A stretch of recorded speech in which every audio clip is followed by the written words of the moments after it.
Hi, guys. Welcome to Who Gave Jeff Allen a Podcast with me, Carolyn Xavier. The guests today, all of our guests have been phenomenal, granted, but this guest is one of my closest friends, and I'm so excited for John Delony to be here. You know him as a Ramsey personality, also a psychologist. He has multiple best-selling books, and it was such a fun conversation. Absolutely. And I was just introduced to John Delony today, so I got a chance to sit for over 2.5 hours. I think we sat. It was one of our longest conversations we've ever had.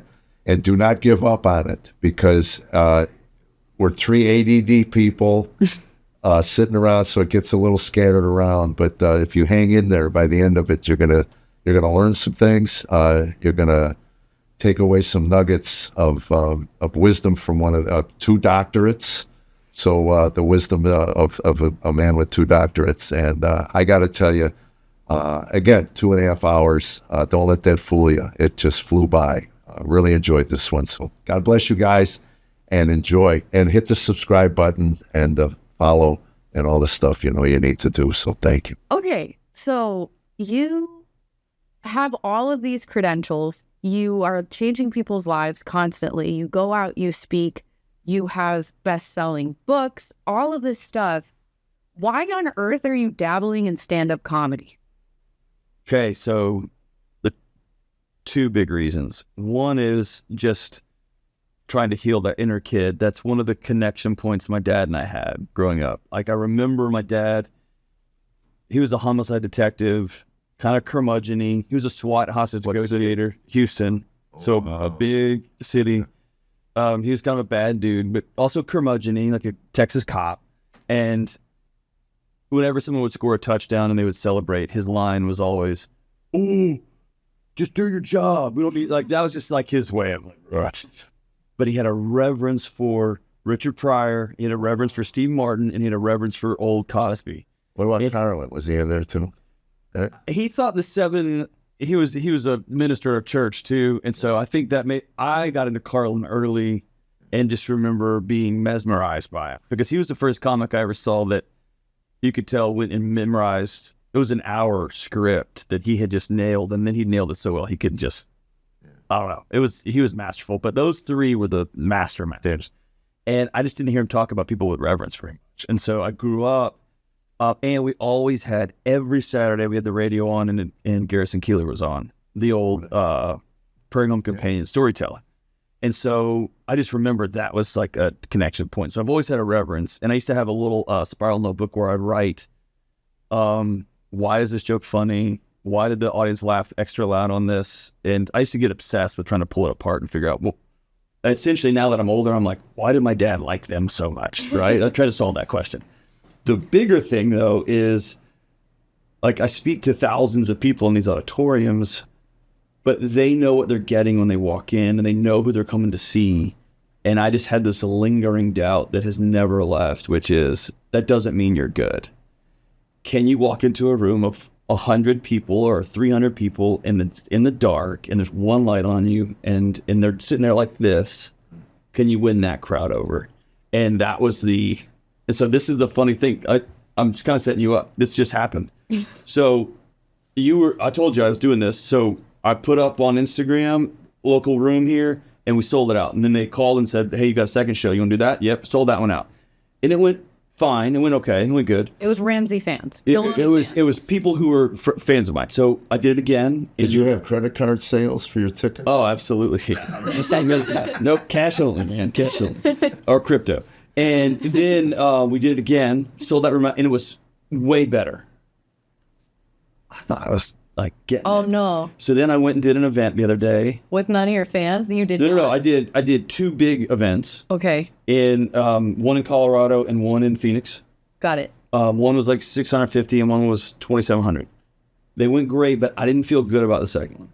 So I got home and I texted Fallon over here, and I said, I fell off a horse. I got to get back on. And she goes, I got 15 minutes for you on whatever. So you all know by the time 15 I got there, 2 other comics had said I went on, so it went from to 10, and then it went to 8. And this is in the living room or the lab? This is in the lab, and this is All-Star Night. So nobody has any idea who I am. Okay. I have one joke that it wins 100% of the time. It's 100 out of 100. For Delony fans. And when I tell you, not only was there no laugh, there was no sound. There was not a sound. And I thought, oh, that's what this is. Oh my gosh. And then, and the way I like to do shows is like, you hit one domino and it hits all the other dominoes. I did not have a backup plan for domino one not fall. I've been in the middle. I've never had that. It's like, oh, I guess we're starting from scratch again. And that, when I got backstage and there was kind of like I thought selling out of a room meant you're a comic. No. You're a comic now. Now you're a comic now. Then I was like, oh, now I'm in the gang. Like, just to bomb. And it made me laugh all the way home. Like, oh, okay, I gotta get this much better, which is awesome. I always likened stand-up comedy to boxing. People always, the question you always get asked is, did you ever bomb? And I go, well, you're not a comic till you bomb. And you're not a boxer till you get punched in the face. You get hit hard. Once you get jacked in the face, you'll decide if you want to continue. That's it. Once you humiliate yourself in front of a room full of jerks, yeah, you'll continue. You'll decide after that. That's it. But I'm the same way. I started going to New Material Mondays and bombing for the first time in years. And initially, I was driving home thinking, I don't need this crap. I really don't. I have a career. I have people who like me. And I don't need it. But then there was this ego part of me going, I did this for years. I did comedy clubs for 20 years when nobody knew who I was. Yeah. So I know I can do this. Yeah. So anyway, I got back on the horse immediately the next week and the next week. And now I'm at the point now where I'm so comfortable bombing that I read the stuff. If I'm working on new stuff, I'll just read it off a piece of paper. And share it. And I'm sure they're not happy about it. But I you know what? I'm working on something for the next Dry Bar special. That's right. All right. But you're right. When it's your audience, there's an immediate. You have to lose them. Yes. You have to say something. They're ready. It's so out of character for you that they all go, wow. Oh yeah. We didn't know he was like that. Oh man.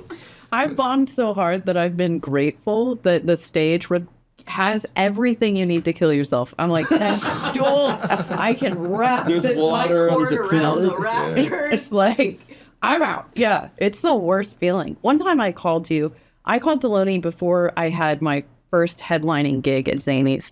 And I was like, I can't do this. Like, the anxiety's so bad. And he walked me through it. And I got to the point where it was like, and I'll never forget it. I said out loud, I was like, it's because the material's not good enough. I don't believe in the material. And like, you walked me to that point, and it was like, the material's not good enough. And at first I thought it was stage fright, and it was this, and it was that. And it was like, no, I don't believe in what I'm saying. Yeah. Well, my problem was I actually believed in that joke. It was like, oh, that's. Well, I've learned over the years the stuff that really makes me laugh that I write never works. Ever. I mean, I'll write something at home and go, babe, I can't wait to deliver this. Well, here's what made me happy. I got home, I laughed on the way home, and then the next morning I woke up, and I have a joke in my head, and I don't know how to get into it, I don't know how to get out of it, but I know that punchline makes me laugh. And I thought, okay, I'm going to figure this out. And that's when my wife was like, okay, I think that you actually want to get better at a craft than you want to be on a stage somewhere. And that's the problem that I had in my head. I think most people want the feeling of what it's like to be on a stage somewhere. And I think the only people who are successful over the long haul are folks who really want to say something or they believe in what they're doing. Right. And the stage just becomes another vehicle for it. But I'm still doing what I'm doing because I love the process. I love putting together and structuring, which is why when someone rips something off of mine, I'm not bothered as much by the fact, people rip things off. I'm bothered by the fact that you didn't rip it off when it sucked. I know. For the 6 months, I had to get all the phrasing right and the pacing right and and where does it fit in the context of the show and all of that stuff. And then you just took a finished product and went, oh, I like that. Yep. And I said, that's what bothers me. And that's probably the part I didn't understand the most is, like, most of my talks I do are 45 or 60 minutes. And so y'all know, like, there's so much play. And you can lose an audience and get them back in such a long arc. When you get 8 minutes, the cliff is steep, man. You miss them and you're out, right? And so there's just something powerful about getting in and getting out, but I didn't realize until I started spending tons of time at the club that you start to see people a couple of times. And that's when I realized someone who's kind of like their persona is like Theo. He's all over the place. Yeah. But then you watch It's him word do for his word. set, like, oh, you're like an expert cabinet builder. You're like, you've crafted the phrasing and the pauses. And that's when that's even more impressive than just having somebody maniacal, right? Or my dad used to be obsessed with old Robin Williams, like in knowing that he's a maniac, but dude, there is a method to that. No, you watch anybody that does what they call improv 3 nights in a row, and you realize, especially people who ask, what do you do for a living? Yeah. You can only hear so many jobs, and then you develop, and as a good comic, you'll remember the ones that hit. They may initially start off as an ad lib, but they become part of the toolkit. That's right. That's right. So it's not necessarily as unstructured as maybe the audience thinks it is. Right. That's right. It's part of the magic. Yeah. You can't take an audience on a ride unless you know where you're going. So I like that. Otherwise, you're just driving around aimlessly, Yep. and that eventually you'll crash and burn. Oh, yeah. Especially in a longer set. But yeah.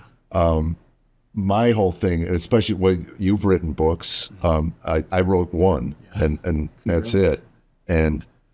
But stand-up comedy is all about brevity and getting to the point. Whereas the editors, the publishers go, catch it, and I go, yeah, but I made my point in 8 words. Why do I need 150 words to make this? When you told me that, you saw me do a 30, 40-minute set, and you said, that was real funny. That's not stand-up comedy. I remember that, and I remember thinking, yeah, it is. It wasn't. It wasn't. It's a different medium, right? It's a totally different thing, which is fun. It was comedy. 100% it was comedy. But it there's wasn't a that. difference between stand-up and one-man show storytelling. That's right. That's right. Which is really close to what you do for Ramsey. I mean, Correct. Before we were friends, I saw John speak years ago at when Christy Wright was still with you guys. Oh, yeah. And I mean, it was beautiful. Like, it was here in Nashville, and it was like this women's business boutique. And I mean, he had act outs, comedy, visuals, all of these things that like promoted all of this health and healing and growth within everyone in the audience, to the point, something that blew my mind was, I mean, women were like moved to tears, not because of the biceps, because what he was saying. Kind of a smoke show. Because what he was saying. And like this one woman, she came out, and I mean, she was like inconsolable, and you were about to give books out, and you were like, what do I do? Like, I have to do a meet and greet, and this lady needs help. And I remember, like, I was like, don't worry about it. And I sat with that lady, and I continued to talk with her on the phone, and like the things that you said, like, brought up all of this trauma. It was when you would do the backpack with the bricks and taking the bricks out and unloading the bricks, and it was beautiful and funny and engaging and all of those things. So there's a big difference between how humor, I feel like, promotes healing. Like, I remember when people make me laugh more than when somebody tells me something prophetic. And if you can combine those two, Right. But it's still as beautiful as stand-up, but it's separate. Just not that. Yeah, it's just not that. It's It made me think of John Bradshaw. You familiar with him? Oh, yeah, big self-help guru in the 80s. That's when I got into recovery. He was the one talking about the mobiles, Okay. where you tap one part of a dysfunctional family. You know, everybody has a role to play within that dysfunction. And he would tap that mobile, and it would all move. And I resonated with me because the baby of the family and the family dynamics is the comedian, the good-natured one, normally. And I'm the baby, and I'm the comedian. So I thought, that makes sense. But I remember listening to people. He was on PBS all the time, going how funny he was. And I watched one of his talks on PBS, and it's like 8 laughs in an hour. You know, and I go, I could do that. I could do that. So I started to put a recovery show together and realized that that's a completely different animal. It's just a different animal. I couldn't do it. It's hard to sit in the silence, like when I've done like testimony and stuff, because I need that. If you're not laughing, I'm not doing it right. Like, I need that constantly. Okay, so to go back to something, and if it's too dark, you don't have to. But do you feel like you're finding healing from your relationship with your dad in exploring stand-up or understanding yourself better? Is he still alive? Oh, yeah, he's still alive. It's a good question. I realized I'm never going to perform my way to. There's never going to be a day that my dad finally picks up the phone and calls and says, "Now you're enough." Yeah. That call's not going to come in the language that I wish it would come. And so I guess the way I would say it is I so often spent my life casting my dad in a movie that he didn't even know he was in, and then I'd get pissed off at him for not knowing the lines. That's a great analogy. And so growing up, my dad would always be under the car changing the oil of my 88 Tercel Easy hatchback. And one time he drove it somewhere and it was going, it never occurred to me to change brakes. That never entered my mind. He went and got the brakes changed. He didn't have any money, right? And so he was constantly saying, "I love you," and I'm constantly saying, "I'm proud of you." He just didn't use those words. He's an old Texas cop. And so what I have to do now as a grown-up is, I like to explore what are those things that he found magic here and that I find magic. Yeah. And it might be a reverence he had for it, and now it's something I've come alive with. I love that connection with an audience, right? Yeah. And I'm genuinely obsessed with how do I make people one-on-one or in 2,700 or in a room of 100, how do I make somebody feel less alone? And laughter does that, tears do that, silence does that, just people feeling a little less insane. And so that's what I love about it. The healing part of it is less about finding connection there and more about me realizing, I'm still trying to sing and dance, and I'm in my mid-40s. I'm still trying to sing and dance, and that's not what he's asked for. My dad's like, if I was to sit down, he'd be like, "Dude, how many times am I going to tell you?" Right? And so that's for me to stop casting him into these different movies, right? And me just to exhale and say, my dad loves me, and that is what that is. Yeah. Warts and all. And then I get to go choose how I'm going to love my son and my daughter in ways that I feel like they want and need to be heard, right? And so it's my responsibility to take that baton and go change that family tree this way. Yeah. Is there any truth to, like, in your opinion, the love languages? Because I feel like I've struggled with people where it's like they show me they love me in all of these ways, but I'm like words of affirmation. Like, I need to hear you say it. I don't care if you take my trash out, wash my car, change my oil. That, like, I just want you to tell me you love me. Yeah. Like, So the words, all that kind of stuff, Myers-Briggs, words of affirmation, I think it's, all those things are in and of themselves. I think any sort of tool that helps you be reflective is important. What I don't like about it is it often gets weaponized. And that is, I think needs and wants in relationships get mixed up a lot. And so if you and I are married and I say, I need this, I need sex, I need affirmation, I need this, I need this, I need this. What I've done is I've made my well-being your responsibility, and nobody can carry that. And so what happens is you try to meet that need, and I just move the finish line because nobody can do that for me. I like what I think is a more vulnerable and intimate thing is I want this. And that's exposing. Like, we need oxygen and food and water, right? I need those three things.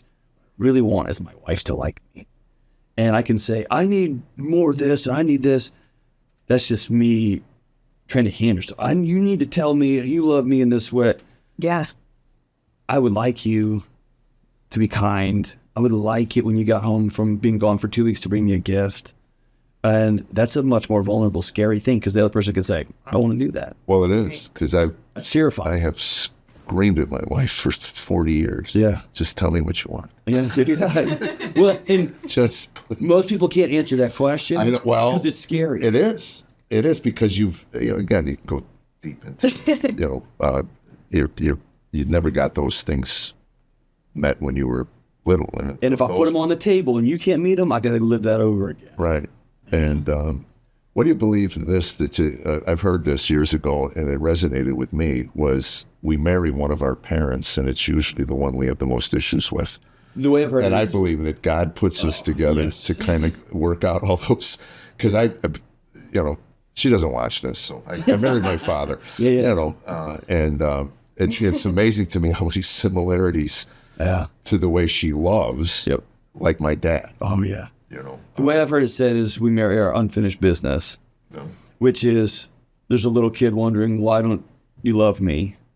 and then your body will move to the next person to try to solve that question. Yeah. And somebody usually tries to fix somebody or avoid somebody or whatever. But yeah, I think 1,000% yes. This is fun for me because I'm friends with both of your wives, and they're so similar. Oh, I mean, they're such like strong women that are like, no, which I think is great for men, especially in the spotlight. Okay, tell me this. Yeah. My wife doesn't listen to my stuff, and she doesn't come to the shows and all that. And there's part of me that's glad. It's kind of an unshackling, and I can chat. But there's a couple of my colleagues whose wives are on the front freaking row of everything. Oh, yeah. And I'm so jealous of it. Really? Well, that was so funny. We were sitting on a cruise I did for Lifeway, and the comic that was opening, the comic that I was working with, I forget, but his wife was sitting in the audience in front of us laughing at everything. And I leaned over to Tammy and go, "Mom, that's the way a wife's." See, I know. She goes, "Okay, I'll just." And so I was on stage, and I heard her doing ho ho ho ho ho ho ho ho ho. Yeah. You know, yeah. No, she's my dad. I used to say this. He threw compliments around like manhole covers. He could do it, but it took a lot of. That's Tam. So at least I know when she says something, she means it. She doesn't stroke me. Yeah. And she feels there's enough people out there pat me on the back telling me I'm wonderful that she's the voice of reality. Do you trust your wife's instincts when it comes to comedy? Because I've learned to trust Tammy's. If I've overstepped the line, bound, she'll say that. And initially my reaction is, and then as I pursue the particular routine, I'll realize maybe I need to pull it back or tone it down. She was right. Where I've learned to trust her is her saying, "I'm telling you, you don't understand how you come across when you say that. Right. You think this is funny, and objectively, it could be funny. And it could be funny if somebody else was telling that joke. But the joke I led with the other night, I'm a big, tall, loud, tattooed up Texan stuck in Tennessee. A joke I tell about my daughter comes across differently if you don't know me. It looks like, who's this guy? You know what I mean? And if you know me and you have listened to my shows, you know that I'm a pretty compassionate guy, and I sit with hurting people for a living. If you don't know me, it's like, who's that dude? And my wife has told me before, hey, that's not as funny as you think it is. And so I hear her, it's less that the joke isn't funny, and it's more like, I'm experiencing how you come across when you say that joke. That was it. And it's not that's not the guy I know. When I started New Material Monday, I came out the way I came out for all my shows. Yeah, I'm here. Yeah, exactly. I'm here. That's right. You know, they were like, whoa. And I realized that years ago, I learned to walk out, sit on a stool, and start talking to the audience because I'm again, loud and large. Yeah. And it's off-putting. So I started doing Material Mondays. I would sit on a stool and I'd go, hey man, how you guys doing? Doing all right? You know, and then eventually I'd work my way to my feet, and then it was time to go because it was only 8 minutes. That's it. Yeah. But it works better. Right. There's some humility there. There's some, hey, wait, let's get to know each other a little better. Yeah. And draw them in. I remember an experience I had. I have an older sister. She's a savant. Like, think Robin Williams' mind, fastest mind I've ever been around in my life. But she could get to poking too. And I was probably 17 and she's 4 or 5 years older than me. And she was doing something where she was literally poking at me. And I just woke up from a long nap. And I remember getting so angry. I didn't yell. Of course I didn't hit anybody or anything. But my cop father got between us in a way that he has never before since. And it was you back down from my daughter. And I was like, what are you doing? And he said, you remember him teaching me in that moment, you're a big, tall guy. Your body communicates more than your words ever will. And so people need to feel safe and I remember getting that. And then I get nervous, 30 years later, I waltz out on stage and I'm like, just saying, she's like, hey guys. And it's just off-putting, right? And so, I think the next time I do that, I'm going to try just to walk out and sit down, just to be quiet. Yeah. But I think, again, I can go through my life acting like a victim. Dude, I'm glad I'm a big, tall guy. But that means to make other people feel safe, it's my responsibility to give them some space and be quiet. But no, I've learned to trust my wife almost implicitly. Yeah, almost blindly. Yeah, I do too. It's a rare moment that I Reluctantly, Yeah. but I do trust her instincts because I believe she loves me deeply. So she would never say anything purposely to That's it. to guide me the wrong way. But I love the question, because when I first started working in churches, going from nightclubs to churches, they would come to me and go, could you mention you love your wife? Yeah. They don't know this. Right. I hear her kind of, well, you have no idea how bad it was when things were bad. But in a nightclub, the fact that you have a wife and you talk about her, it's like, man, he must love that lady, right? He's married. Wow. Yeah, that different environment. Yeah. So does stand-up help you in your profession, the counseling side of this? I did a lot of work early in my recovery, a lot. Read way too many books. Matter of fact, I had a counselor tell me to stop stuffing information into my head. You're overloading. I know me, that if I had people on the phone, there'd be this instinct to just go, light. Yeah. My God, get over yourself. Yeah. Suck it up. That's my wife. Suck it up. Yeah. When I was going through all of this, do you have those moments? Or are you just... I think comedy is a connector, right? And being in a room with strangers is a connection. So, I think what comedy helps me do, and especially it will now as I move forward. I had one comic and she caught me. She's from New York. She just happened to be in town. And she called it out. She said, "You're used to long arcs, aren't you?" And I said, "Yeah." And she said, you and Brent tried to tell me this. She said, "You use way too many words. Yeah. Like you have too many adjectives, too many descriptors. And on the phone, when I'm talking to somebody on my show, I have a tendency to start and somebody's hurting and it just becomes cloud and noise. And so, it helps me just have an economy of words. Like, what's the thing I can say with somebody?" Well, I heard your interview with the guy that had a friend whose wife is going through cancer. And having had a wife go through cancer, you were right on. Don't make them feel they have to comfort you. No, I take care of you. That is so huge. I remember when we had the family, Tammy's family, that they don't always get along. So anyway, she was diagnosed in December. So Christmas, we had everybody together. It's actually funny in hindsight.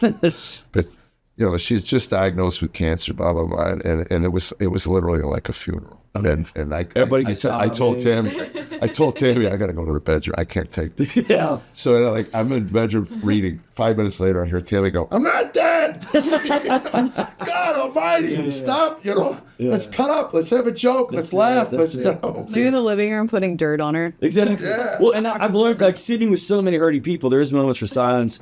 Well, there is, but everybody's real dark humor. Right. But that was one of the things you said. It was one of my friends. Like I sent him Cheetos and whatever. Oh, man. Here's just to help the cancer. Yeah, dude. Yeah. Yeah. Or John Chris tells that great story about being in rehab, and he had a comic buddy that came and they were walking and just talking about it. He put his arm around him. He's like, "You look, you're doing better. You're not doing so good." And he goes, "Well, hey, let's don't take suicide off the table." And he said he laughed from his guts. He hadn't laughed in a way. And I think that some of the hardest I've ever laughed in my life was cleaning up a suicide scene before Mom got there. And I think that's the way our brains take care of us. And I think the more I'm around comics, the more, there's some scary stuff going on politically and economically and with marriages.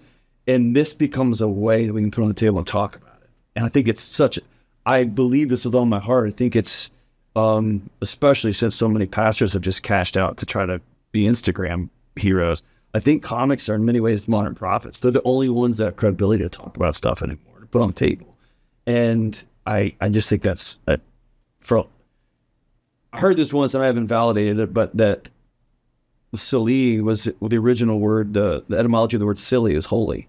And there's something honest about it. And I don't know. That's why I gravitate towards comics. I feel like they tell the truth, or they tell such an obnoxious version of the truth that you can find it in there. There's been times I've been in really dark scenarios and I'm always like, oh, well, like, I got to say something prophetic. Like, I don't want to give them platitudes. I want to give them something they can hold on to. And I realized, like, just in the last couple of years, like, God didn't give me that way. Like, I am levity. In really dark situations, I bring the levity, like the don't take suicide. Well, I was like, my son calls me after the election, and he didn't vote for the winner. Yeah. And he's I'm telling you, he came back with PTSD and CBI, so he goes from 0 to 100, like that. So he is at 100. Yeah. And he at one point says to me, I don't need any platitudes. And I said, what do you mean? He goes, I don't need to take a breath, take a step back.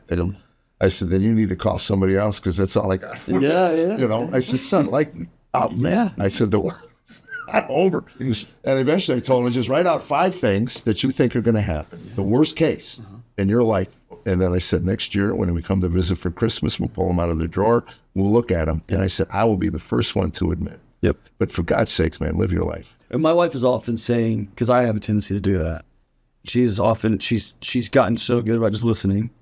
And then she'll often, not tell me to write it down, but say, okay, let's walk through this real quick and let's ask, what can we actually do anything about right here? That's it, the serenity prayer. And it's like, I can't fix world economic issues. I didn't borrow $34 trillion. I can't solve that.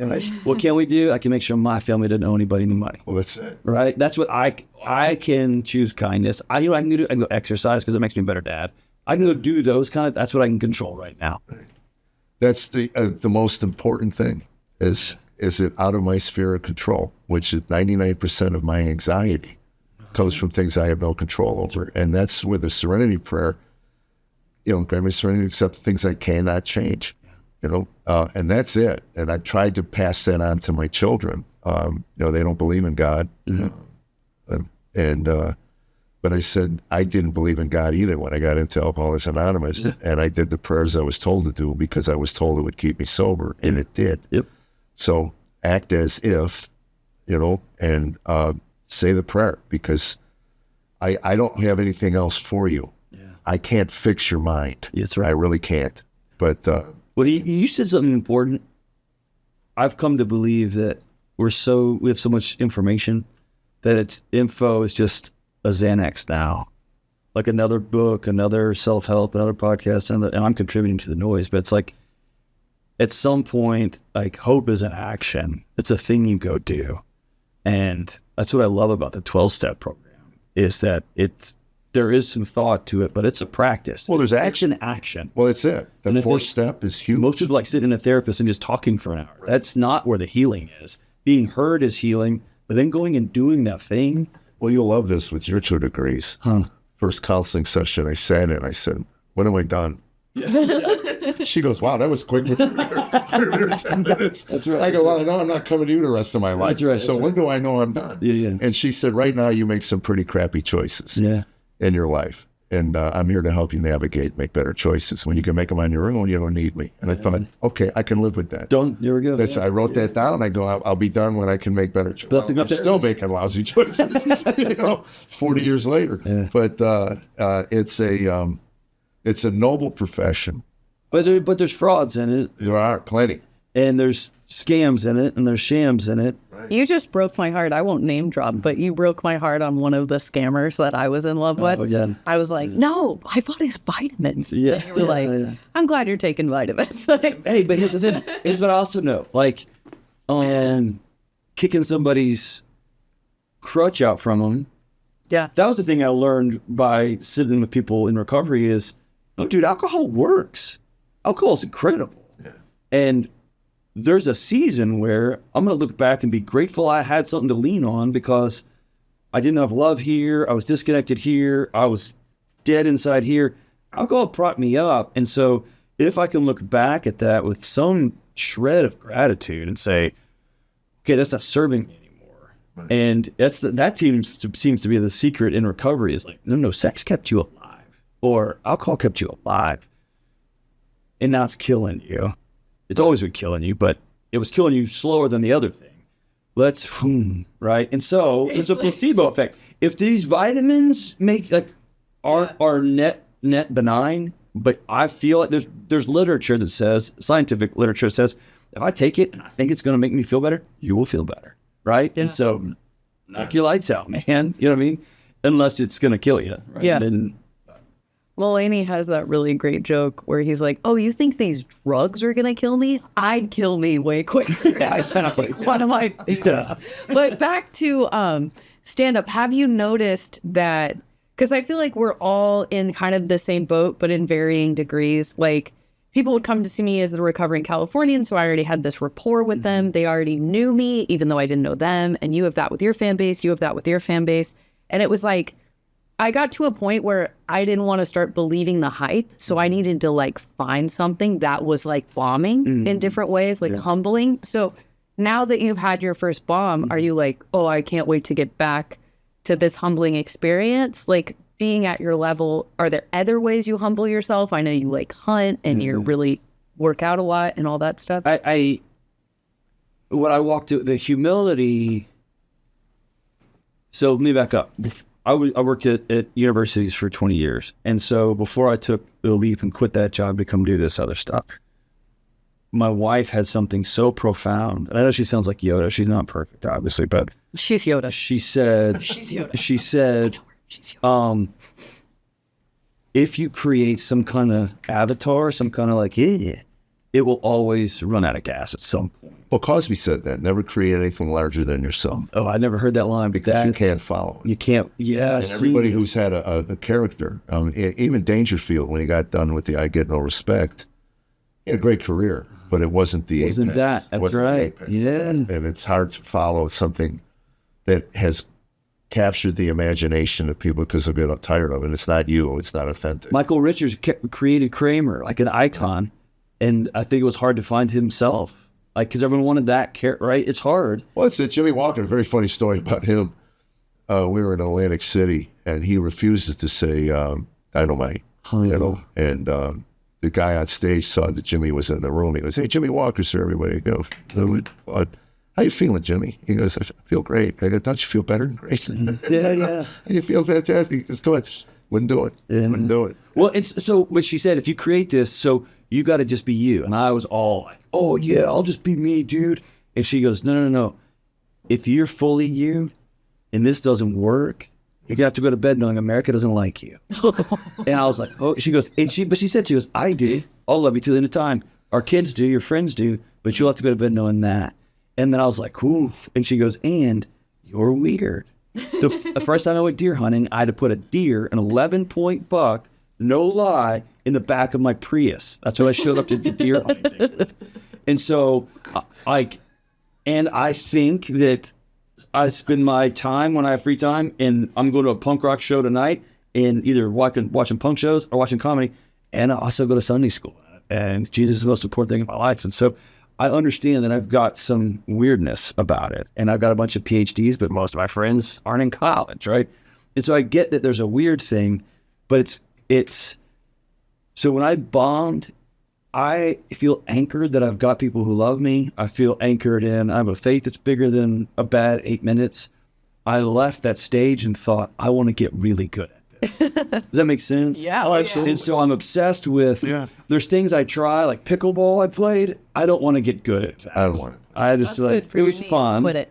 It was like, I had a good day with my friends, but like, I don't want to get good at that. First time I went hunting, I was like, I want to get really, this guy comes crawling out of a tree that I didn't even know he was up there. I was like, I want to get good at this. Right. And so that's what, He just lives up there. That's that's right. That's his home. That he really doesn't like his wife. That's what I want to lean into is, how do I help make this craft? How do I get good at this craft? And that to me is, when I find those glimmers, that's fun for me. Well, you get good at it. And those are the guys I respect. I mean, I can tell watching people, if I see them 3 or 4 times, and I started with some guys that became very successful, but they were not into the craft. They were into being successful. Yeah. So they did everything they could, like hire entertainment attorneys so they can network through their database and get moved up. It always runs out. It does. It does. But it's as someone who was not that successful for a long time, to watch the people pass you by and to get that success. And it's funny because I never had envy. We were talking about this. I said, I find envy creeping in now more than ever in my life. really. Yeah. And it's so funny because I told, to me, it's an odd feeling. Yeah. I've never had that. I've always applauded other people's success. Mm-hmm. I mean, good for you. Good on you. It didn't work for me. That didn't, I mean, I've never looked at somebody else and said, I'm miserable because they've had success. Right. I don't even understand that. Yeah.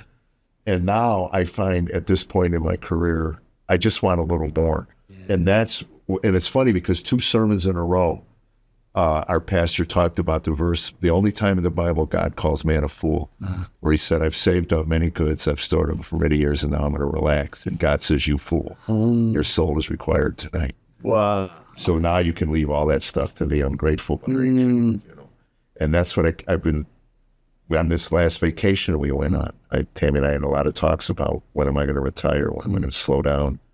And I said, I love what I do too much to ever quit, but I can't slow down. There's a phenomenal book by a really extraordinary man named Arthur Brooks, and the book's called Strength to Strength. And Strength to Strength. And it's about, I read the first half and I was like, oh, this is the most sad thing. He's a Harvard professor. He's a devout Christian. He's a unique guy also. But he basically maps empirically, like we all know that when a professional basketball player gets to be about 35, they don't have much time left, right? They're going to stop playing basketball. Well, he maps the same thing for entrepreneurs and especially thought creators. You think you can just keep coming up with the new idea indefinitely, but he just it caps. And those who go on to have what he calls the awesome ROI second half of their life is those that can make the switch of maybe you're still doing the thing, you're still the leader of the company, you're still running the show, you're still doing sets, but also begins to walk alongside and mentor the next generation. Right. Whether you become a professor, you become a leader who's not invested anymore in growing your profits, but now you're invested in, I'm going to raise up the next generation of leader. And you can do that until you're 100. And it's a way to pass. But most people, when they get that success, that becomes that barometer that will ping you the rest of your life unless you make that move. And I've always thought, I'm not an athlete, so I can go till I'm 70. And he just shows the data, your brain doesn't work like that. It's when you begin to shift to, I want to take 5 comedians under my wing or 5 whatever under my wing, and I'm going to help them be the best of all time, right? And that becomes a thing that you can do indefinitely. And it's just magic. It's great. It's funny you say that because in the last year or so, I hired writers for the first time in my life. And it's the weirdest thing. Yeah. Sit down and read other people's words and then figure out how I can make them mine. Yeah. And then there's this ego part of me because I've always written my own stuff. Yeah. Because people ask, do you write all your own stuff? And I go, I did, but 99.9%. I mean, I want to give these caveats to I'm buying, but I'm really making it my own. Sure. But it makes sense. I would love to do that, mentor. I would love to be in a position to. Good. I'll be patient 0. Okay. Awesome. All right, I was going to tell you that. I would love to sit and watch your work because if I'm good at anything, it's editing. Well, it's taking words out. Yeah. I can to get you to the point quicker. Well, and man, my favorite thing so far about hanging out with comics that when you do it, right after we were done the other night, not the other night, but when you and me and Brent and everybody was out, right when I got off stage and I was with George Camel, Stephen Bergazzi came up and said, I need 5 minutes with you, and then you're next. You wait. And already had notes, like I'm going to give them to you right this second. And I find that happened the other night, just backstage in the green room. Like there's sour apples in every bunch, but that feels like a group of people that really wants each other to do good. Well, that's what I love about it. And that's what I miss. Iron sharpening iron, yeah. I miss that. Yeah. Tammy said to me, why are you going down, on Mondays? And I said, you know what? I didn't realize how much I missed that. It's just that it's become I look forward, even when I'm not working and I'm not on the list, I come down to hang out for a half hour or whatever. Okay. In Nate land, it feels like iron sharpens iron. You need to go down to the East Room where it's pretty dark, cutthroat, and they will treat you like you are a bag of crap. And that may be true. They say that they pull from the bucket I only get pulled from the bucket if it's a guy that wants to hook up with me. Okay. Otherwise, it's the same 15, 20 people every time. The iron sharp. That may be true. Maybe I may be a spoiled brat because I'm walking into a great club. Yeah. And people already like have a different. When you start comedy and you walk through Nate Bargatze's podcast studio to get to the green room, you've surpassed. That's fair. We need to get you booked at the Wobbly Butt Bowling Alley in like South or North Carolina, wherever the Comedy Zone books it. Yeah. Have you do Cherokee Casino. That's probably fair. That's very fair. So I will say that. And I do have one of my favorite things as comics will be like, hey, why are you here? Like, you made it. I'm like, you have insurance. Like, you got it. That's right. What are you doing? Like, we all want that. And I'm like, I know, but like, I want to be good at this thing. I want to come back to something you said so I don't lose it. I think that's where, going back to the original question you had about like, I want to get back on stage and be good at this. I think that's a problem with, I just had this conversation with the girl that runs my social media. She's amazing. She's 27. She's so good at what she does. But the education system shifted for her. From me, I would get an A on a paper that I worked with one of my college professors based on the arc of the growth where I started from. And I got graded, like there was like, if you have a comma out of place, it's a letter grade, right? So there's no quarter for mechanics. You got to be good on your mechanics. But when it came to like this thought and this, the whole thing was about the journey. I'm teaching you how to have a thought and to work through it. Education for the last 25 years has been nothing matters except what's on that grade. And so I will give you a 100% foolproof way. I'll give you a rubric that will get you from here to that grade. And we bypass the learning. And so I think people want to get on that stage and be funny. Dude, I just want to really make a good joke. And I feel like that's wired into the schooling I had. Like the outcome was just a byproduct of having gone through the learning process. Yeah. Same as like a PhD used to be, now it's something you buy, right? They used to take 6 students a year in these little disciplines.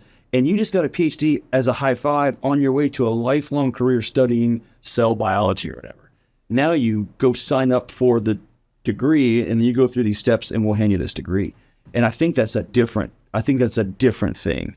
And you get around a bunch of craftsmen who want to make a funny joke, and it's a different thing than a bunch of people who want to get on a stage. Yeah. But I think that happens like if you want to be a writer, if you want to be a social worker, if you want to be a therapist, you want to have a full book, or do you want to be you want to help people in their life? That might mean you only need to see somebody twice. And like, hey, you're good. You don't need to see me. And it might be, I'll see you until you start making better choices. Yeah.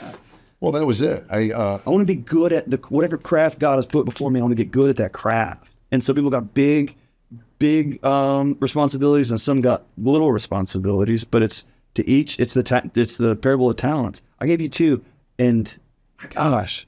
I just heard a speaker this morning say, imagine the guy whose whole life was raising donkeys. And how many times he wanted to not raise donkeys until somebody came and said, I'm going to steal this donkey. I'm going to tie it up out here because this is the one that Jesus is going to ride in town on. Wow. Like, that was what you got, man. And thank God you were there for that.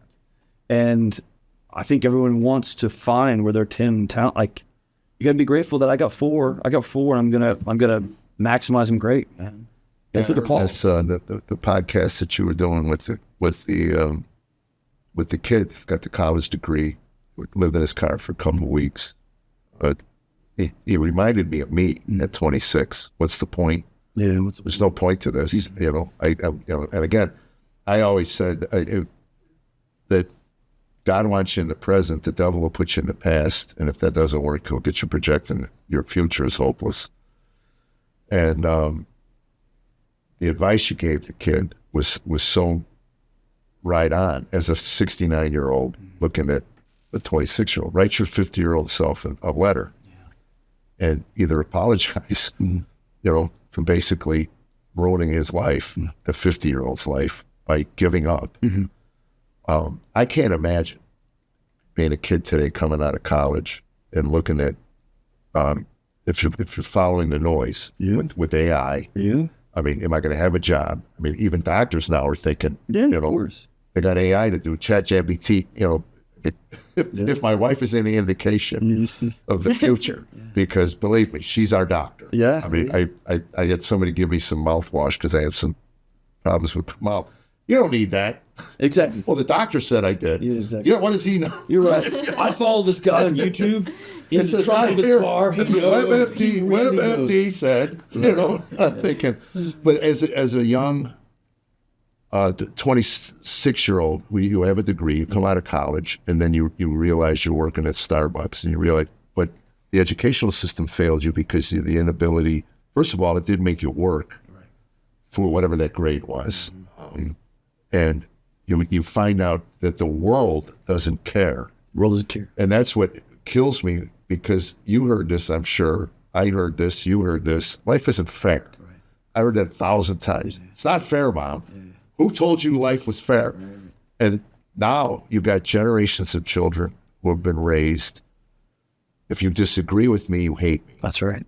I mean, how do you get past that as a counselor? To me, it's almost cultish. It is. Where the belief system is so ingrained to not have, you shouldn't have to work. You shouldn't have to struggle. Struggle means that somebody else's fault. Yeah. I think, so when you're training for this, because you got the PhDs, but you get thrown into the fire with real people. Yeah. Real lives. Yeah. I think the way I was trained is twofold. One, you have to know how to help people get out of the water when they've fallen in. And at some point, you're unethical if you don't start asking, why does everyone keep falling in at that point in the river? So it's your job to go upriver and try to figure out why they keep falling in. And I think you hit two of them. One, we've created the loneliest generation in human history. And our bodies, the biology of our bodies is only designed to operate in a community of people. And it doesn't work outside of that. Full stop. And so you can try to solve anxiety or depression or weight loss or all these other things, but your body would be failing you if it let you sleep all night and you don't have anybody in your tribe. It would be falling down on the job. That's the gift of the 12-step. That's it. It forces you to be with people. Right. That's right. And a group of people who have particularly refined BS detectors. Right? It's one of the you really have to be a savant to lie and get away with it in 12-step with real people who've been with addicts. Yeah, and you can't say you don't know how I feel. You've never been through this. That's right. And so they pull all, like, just being in that room, your gun has no bullets in it, right? So you just have to be exposed, and then you realize, oh, they're glad you're here, and that's a feeling that, right? And so we try to deal with alcohol, we try to deal with fentanyl, we try to do all this stuff. I think loneliness is as far upriver as I can get. We're dying from it. That's the thing I've always, when I look at people, because I've tried to sponsor a number of people, and when the first sign, the first thread of unraveling the recovery is, I don't need those meetings. Isolation. That's right. I'm going to be. I can do this alone. That's right. You can't do it because you're alone with the diseased mind. That's right. That got you there in the first place. But not only those that, rationales. When you're alone, I think that's why there's such a big reproducible. There's a problem in psychology research that it's not reproducible. They have these big landmarks. You've maybe heard the marshmallow test. No, like, oh yes, the kids with the tube. Yes. They can't. It's false. It's not real. The study didn't pan out, and the data wasn't right. And so we take an individual out of their tribe and stick it. It's like studying hydrogen and studying oxygen and thinking you know how a river runs. Right? Just because you pulled it apart and looked at the pieces. This is not how people work. And so you take, even if you have a diseased mind or mind that's struggling with addiction, you pull it out of its community where your body can literally go, yeah. And then it goes back to, it tries to save itself again. And it goes back to its old crutches. Well, those are those limbic lies. That's it. That's it. That you get wrapped up in. And they gave you comfort for years. That's right. But they're not working. And the second one, I think you mentioned it also, man, which is really insightful, is I don't think we got here on purpose, actually. The technology came on so fast the last 150 years that we got so comfortable so quick, and it was so convenient and so cool that all of a sudden any uncomfortable became a problem to solve.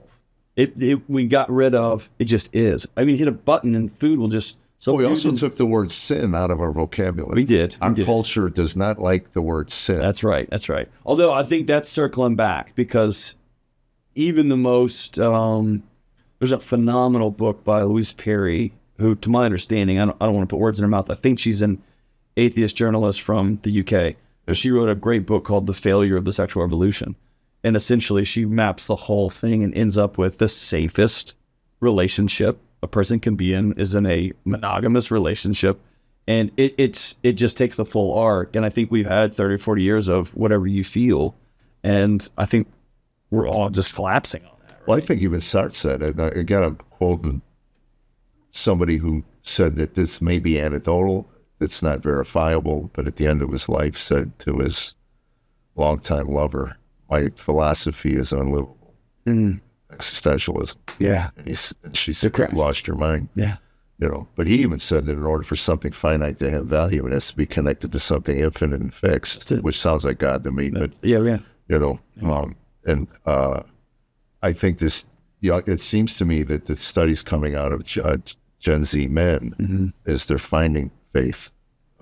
Well, it's happening at the calls I get, the personal calls I get are pretty astonishing by really accomplished folks. But I think we're at the end of politics are going to save us. We're at the end of science will save us. We're at the end of these moments.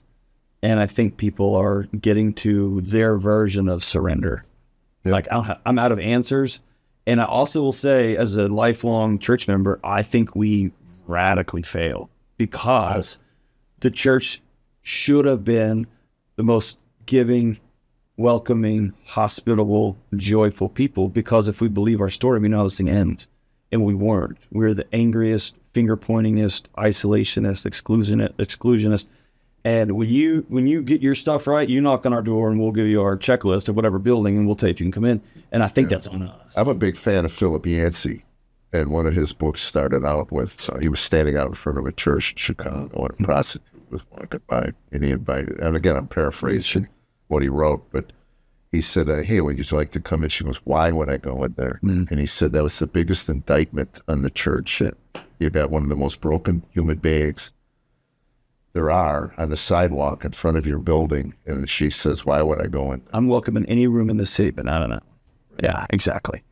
And so I think the church's bluff is getting called in the next 10 to 15 years. Are you going to serve widows? Are you going to serve orphans? And are you going to sit with hurting people? Or are you going to build bigger walls? And I mean, I think I'm hoping that people are up for the challenge on that. I think it's already been called the bluff, because when you look at like people fleeing back to Christianity, they're fleeing back to old liturgical Christianity. And there's this sad thing that had happened where I never noticed it because it was happening my whole lifetime. But all of the things that the church is responsible for, the church surrendered to government. You're going to be the social programs, you're going to heal the kids. And then they just bark about, well, why do we have abortion? And why do we have this? And it's like, well, where were you in the raising of the children and the giving back to the community?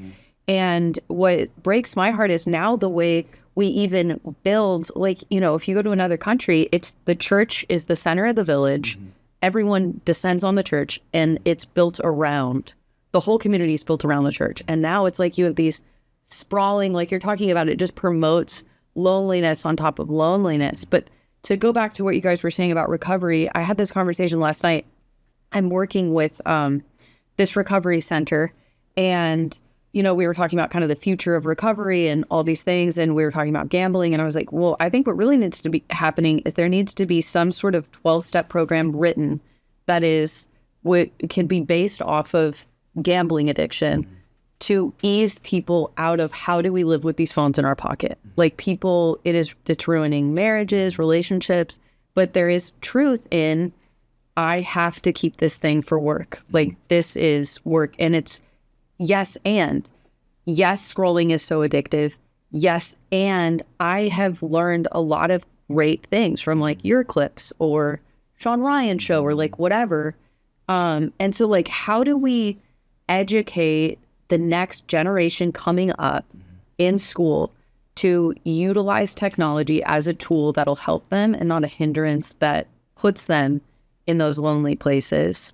So that's question one. And then secondary, my fear is there's going to be, the Civil War is too dramatic, but I don't know another way. But I think there's going to be a dividing of people as this group flees into the metaverse and they are all in on this. And then there's going to be I bought 100 acres, chickens in the woods. We don't even have internet or a phone.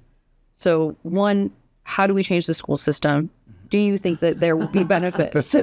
And three, do you see any type of huge separation, or have you seen that already happen? So Jonathan Haidt was the one who finally broke through, which is awesome. And he wrote the Anxious Generation book, which is a masterpiece. But it's about technology and phones. And he'll even tell you, after being on the road for a year, selling the book, and it's been on the bestseller list like 60 on the New York Times, like 60 weeks. I mean, it's a masterpiece. And it's called what? Say it one more The time. Anxious Generation. The Anxious Generation. It's the defining read of this 10 years for me, as far as I'm concerned. And I wrote a book about anxiety. And Is it faith-based? no, it's just talking about I can send that to my son. talking about phones. Yeah, it's a I can mess. send it to my son. But the deal is, and I actually, just as an aside, I wrote my book for folks who want nothing to do with faith too. Okay. And that's always the lens, because spending years in higher ed, that was the lens I had. And so I always wanted to say, if I'm going to make this argument, I got to make it compelling, right? But otherwise, it's just another of this buffet of ideas, right? Well, it becomes like a platitude to the people who don't believe. That's it. And if I'm angry, if I don't tip well, if I'm always pissing and moaning about stuff, and then I'm like, but you should meet this guy that gives me peace. I don't want anything to do with that. Right. Or if your marriage is falling apart, or you're a pornography addict, or you're an alcoholic, or you're what, I don't see actually, you know what? You could struggle with those things and have a sense of humility and welcome that I think is more in line with a godly community than a whitewashed, we're perfect, and you're not welcome here. You know what I mean? Yeah, it's always the things are found out. It's never, I come to the table with, I struggle with pornography. I struggle with this stuff. It's always like, did you hear? And then there's the old... Well, you said something on the podcast that kind of warmed my heart, because I struggle with that. Oh. And, but you said to this woman, I know men who look at porn and they're great husbands, they're great fathers. They have a struggle in their life. That's right. Doesn't mean they can't be, good at other stuff. At other stuff. So it doesn't make them a bad person. It means, again, the humility comes in understanding that, one, it's wrong. Yeah. I'm doing everything I can to stop doing this. And it doesn't have to make me bad at being there for my wife and there for my kids and there for my community. I always am asked, the counseling professor who called me out one time when I was young, I mean, just a hothead. And I said something like, we were going through case studies in class, and I said something like, why does that guy quit drinking? Why won't he quit drinking? And she looked at me and she said, we don't ask that question. Don't ever ask that question. She said, that's not an instructive question. She said, the real question is asking somebody, what in the world happened in your world where this is the best way your body figured out how to get through a day? And so if you're a dad who is struggling in a world that tells you just your essence is wrong, the fact that you're a man that somehow makes you the purveyor of all that is wrong in the world, and anything you like is wrong, and technology's taken away almost every job you have where you work with your hands, and all of life, if you wiggled in class, they said something's wrong with your brain and they pumped you full of medication so you would numb out. Like, if that's been your experience and you're trying to show up and be a good husband and you're trying to show up and be a good wife, and this thing helps you feel alive, this thing is the thing that's helping you. Let's get to the reason why you feel dead in your own skin inside your own marriage. Those are the harder conversations. Let's let that be an arrow back. Let's not that be another cinder block of shame in your back, another sign that you're a freaking failure. Doesn't help anybody. To answer the technology question, I think there's a movement. I got a 9-year-old girl. There's a swath movement. And I think it's going to come down to economics. These school districts across the country have spent billions, hundreds of billions of dollars in these ed tech programs that have been an abysmal failure. They just haven't worked. Giving a laptop to every kid has not made digital natives that are somehow superhuman. It's made them numbed out, scoring infinitely lower on tests. It's just not helped. Well, that's why Silicon Valley they use paper and pencil. They don't let their kids use that stuff either. None of that Right. That's right. That's right. They're doing their math by longhand. They're doing their writing. Because it's about the journey. That's right. it. That's right. It's about using And this. I remember a guy in 2012 that worked for one of the tech companies that I asked, why don't you let your kids use this? And he said two instructive things. He said, that's not teaching and learning. And he said, teaching and learning is a student and a good teacher and a whiteboard. I'll never forget that. And then the second thing he said was, by the time your kids are old enough to be in the workforce, he said, this stuff will be so intuitive. Like this idea of being native won't matter. And here we are about to have a box I can ask that will be smarter than all humans combined of all time ever in my pocket, right? And it will talk back to me in language that makes me feel warm and fuzzy inside, right? So he was right. And he called that, 12, 15 years ago. So I think, here's what I think globally speaking. Our bodies are designed to live in a world of scarcity. And so it's designed that when it gets fruit, eat all of it. If you get a deer, one of your guys in your tribe shoots a deer, or eat all of it, because it might be all you get for a while. Now in the 21st century, what our new shift has to be is we've got to learn how to live where we don't eat everything. So the new thing we have to learn is how to restrict. Comfort used to be such a rare thing. Delay gratification. That's it. And that's the new maturity. That's the new wisdom is, can I postpone, can I extend the gap between stimulus and response, between I want that and I get that? That to me is the new wisdom of the 21st century. And it's not a thing up here, it's a practice. Can you exhale and say, I really want to drink, I really want to look at pornography, I really want to eat that? And can I go do a thing that will extend that gap a little bit further and a little bit further? And can I ask the harder questions of, what is this thing solving in my life? Yeah. And usually it's loneliness or disconnection or some sense of a 9-year-old inside of me trying to wonder why dad said what he said or why mom left, right? And I think you heal that kind of stuff. And so it's going to be, we have everything. I can chat GPT jokes. That's not the point for me. The point is, can I take this thing that I think is hilarious and can I turn it into a shared human experience with other people? And can I do a bunch of meth and get real skinny? I can do that. Or can I do the hard, boring thing of exercise and not eating a third piece of cheesecake? Can I do that over 15 years? Because that's the human experience. I remember AI's been haunting me lately, just trying to map. I don't get the macroeconomics of it all. I can get real nerdy. I won't do that. But it's spinning so fast that I don't get what the end game is. I don't understand what we're doing. I don't think they understand. They're right. And I think it's just a race to get it. And it's like this Pandora's box. Okay, you got it. Now what? And then it's like, now it's out of the box. Yeah. But I think how do you get it back in the box? You don't. But when I bombed the other night, I remember driving home. My wife wasn't home. She was somewhere else. My kids weren't home. I was going home to an empty house. And I smiled real big and said, this is human. It didn't go well. And when I did my talk in Denver, it went great. It wasn't what I wanted, but it went great. And I saw somebody on the front sobbing, and I said, that was human. And I guess crawl into the fetal position in the bathroom and say, I suck at life. My life is over because you bombed at a comedy. In that first 2 minutes, yes, I was thinking that. I was like, hey, you know what? I'm just going to call it, guys. I'm going to call it. But it comes down to what do you connect your self-worth to? I'm loved by my wife. If it's relying I'm loved by my kids. Right, exactly. I've got some great friends, and I've got a faith that's deeper than all that. And so I had a book on my nightstand for years when I was early in recovery. I never even read it. I just said the title. What you think of me is none of my business. Oh, that's so good. And the way I say that is, you don't get a vote. Like, I'm not outsourcing. I'll outsource whether that was funny to this 100 people. Right, exactly. It was not. Objectively not right. Funny. Y'all don't get a vote into whether I'm a good man or not. Right. Like, I reserve that for a very few select group of people. Right. And the people on my show who write in and say, like, this is the best show ever, changed my life, they don't get a vote. And the people who say, you're an idiot and you suck and whatever, they don't get a vote. And so it's really limiting. I think it's all going to be about modulating the exact opposite world our bodies are designed for. Our bodies are designed for scarcity with food and water. Our bodies are designed to have very close tribes. Our bodies are designed for these things. Think about this. Like Michael Easter, who wrote a masterpiece called The Comfort Crisis. I remember him telling me this. I've read that, yeah. the idea that you would selectively take your body to a gym to burn calories is a cosmic joke to the way your body's wired. It wanted to preserve every calorie it had in case it had to fight somebody to not die or to catch food to feed yourself.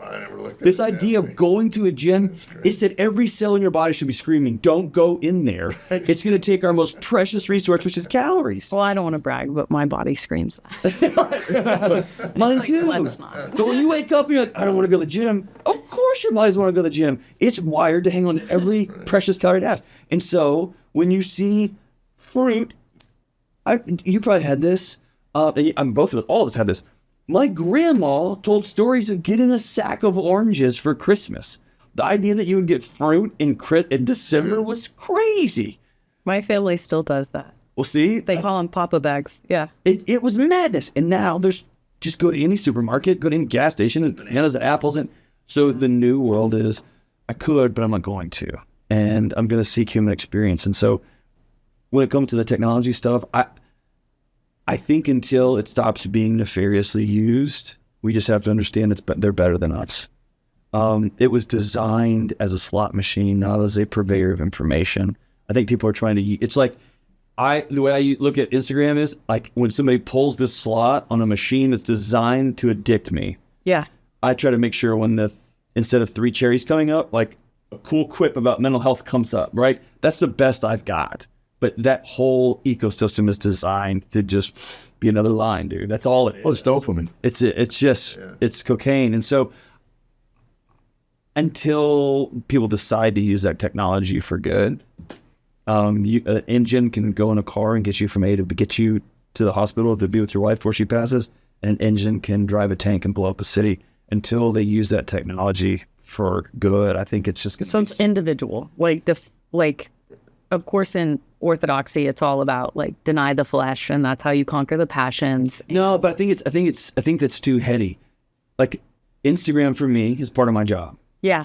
And it's an addictive tool. So here's what it is. It's a tool. Mm-hmm. And so it would be weird if I was a house builder and I walked into a restaurant and sat down with a group of friends with my drill going the whole time. I mean, nuts. That's a great analogy. Or if I just took my hammer with me and I just started putting nails in the table, we were talking with our friends, they'd be like, what are you doing?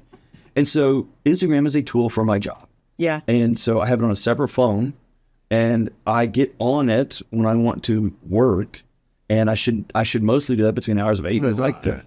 And then it goes, I do the separate phone. It goes in. Really? Mm-hmm. It goes in my toolkit. It goes in my work bag. Yeah. And anything beyond that, I want to suggest people go back to human connection. Now, there's scientists that talk to other scientists all over the world. I get that. I'm not good enough for that.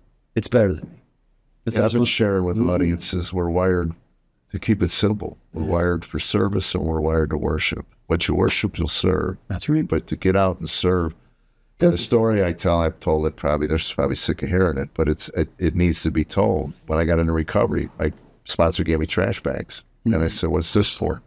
He said, when you feel like drinking, you want to go home, you don't want to fight with your wife, you want all this stuff that's swarming through your head, get out and pick up trash. And here's the hard part. Don't let anybody see you picking up trash.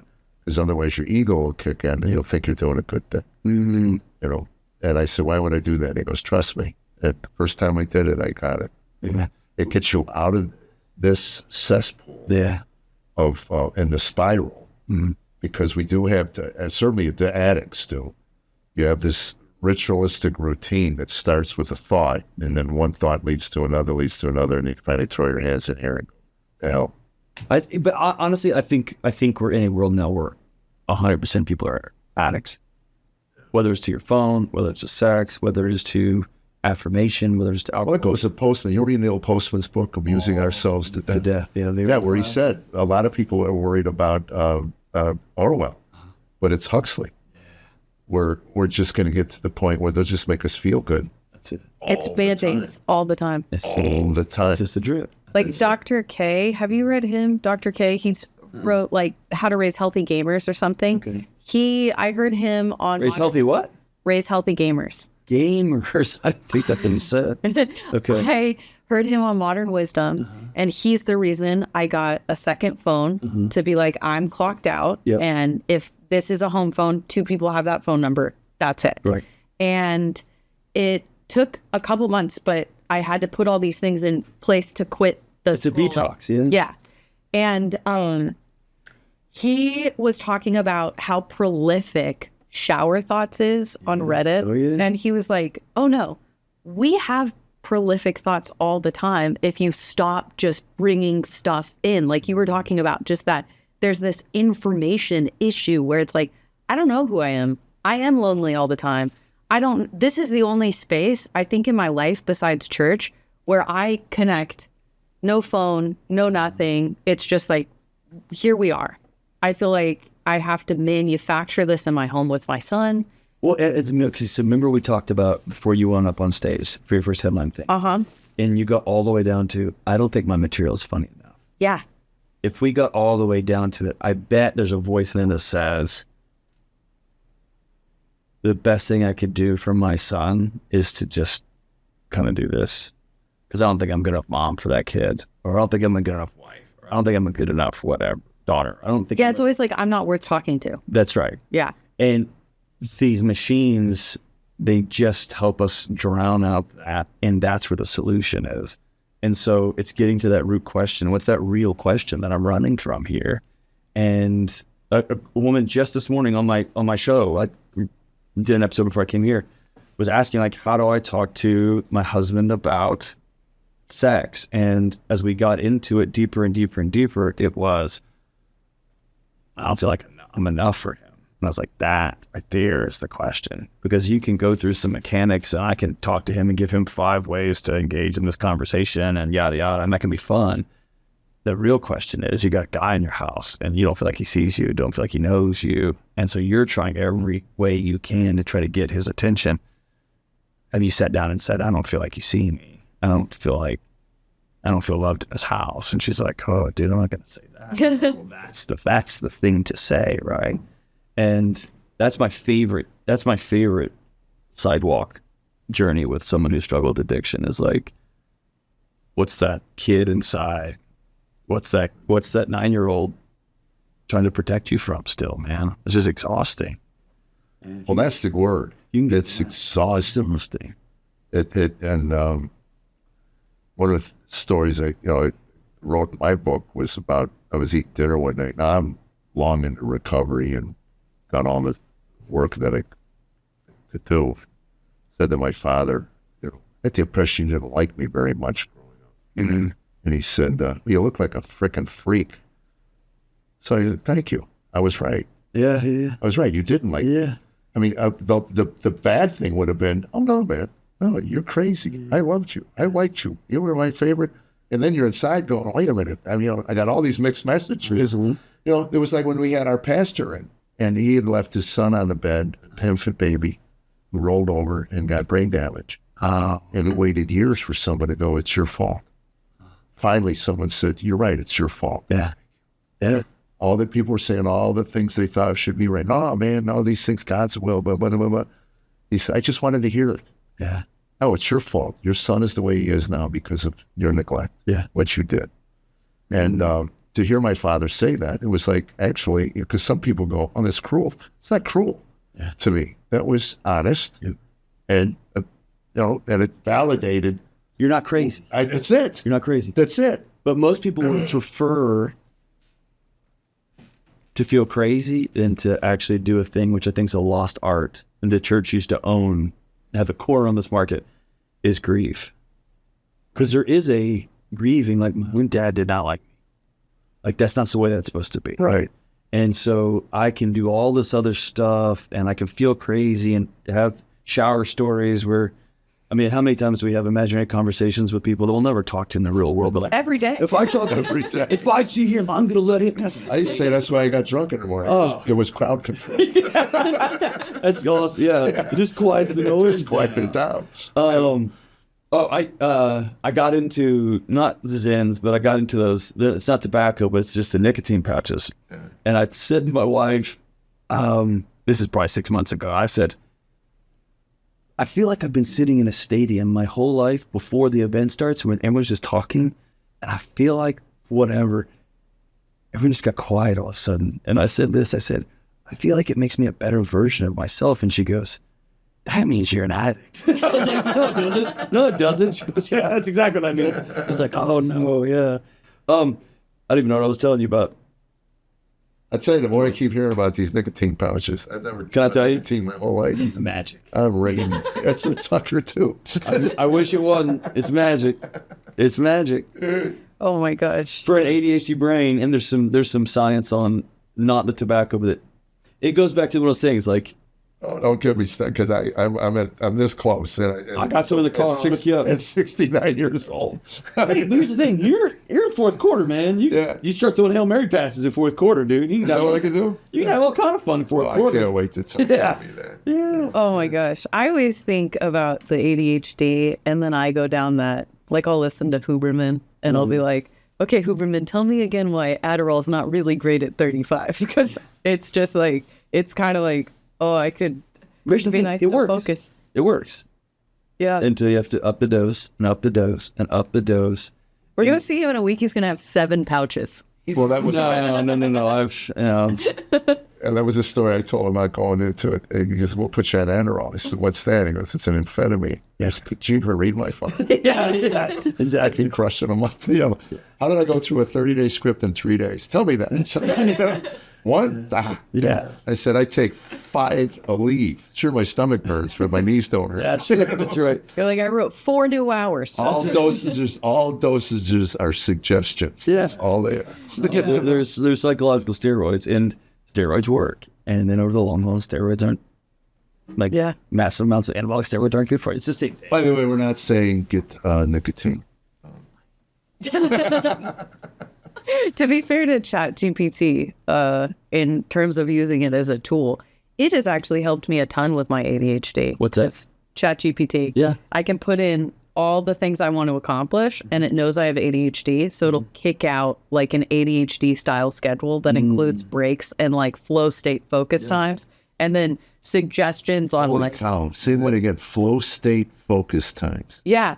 I love that. The flow state is the best. That's a real thing, isn't it? When you're like hyper focused. Yeah. When that ADHD turns off and I'm hyper focused, I can get anything. It's a laser. That's what people say, like ADHD, people can't focus. It's not true. If you see a kid with ADHD and they catch the right Lego set, they'll sit there for 8 hours. I know my son was like that. Yeah. And I'm that way. Like, I can't focus. I can sit in a tree waiting for one deer to walk by for an hour. If I'm interested in That's it. Yeah. And that's where I think it's cruel to shove a bunch of kids in rows and say, don't move, and you will be focused on what I tell you to focus on. Yes. I mean, we can talk about that all day, but I mean, I lived that experience. But I'll also say the most human thing. Well, you got 2 doctorates. Well, that's what I'm saying. With your ADHD. The most, right. Now, was that Zen? Exactly. That was just regular cocaine. Like an adult. Yeah. No, but I was studying things I was really interested in. For our Gen Z listeners, that was a joke. Yeah, that's right. For our Gen Z listeners, what cocaine is. Yeah. But no, you're really interested in it. And that's the cool thing. You see kids who barely make 2.0s and 3.0s get into graduate school when they're actually, all they do all day is study the thing they love, and they go forever.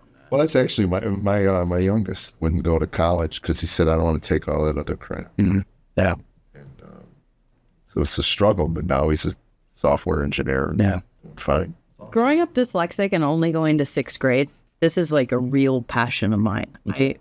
Is how do you build an environment for ADHD kids and dyslexic kids that allows them to flourish, but that isn't going to break the bank, that's like built into the public school system? Because I think it's 3 out of 5 kids are dyslexic. At least that's what the numbers used to be. They're not that high, but I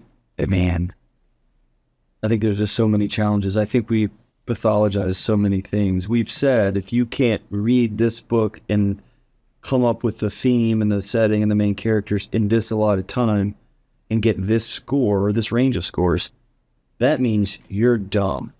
And I think that was the ultimate failure, is not that reading isn't important, but man, I pick up a lot of good stuff when I do audiobooks. Yeah. And I pick up a whole lot when I'm in a room listening to somebody talk.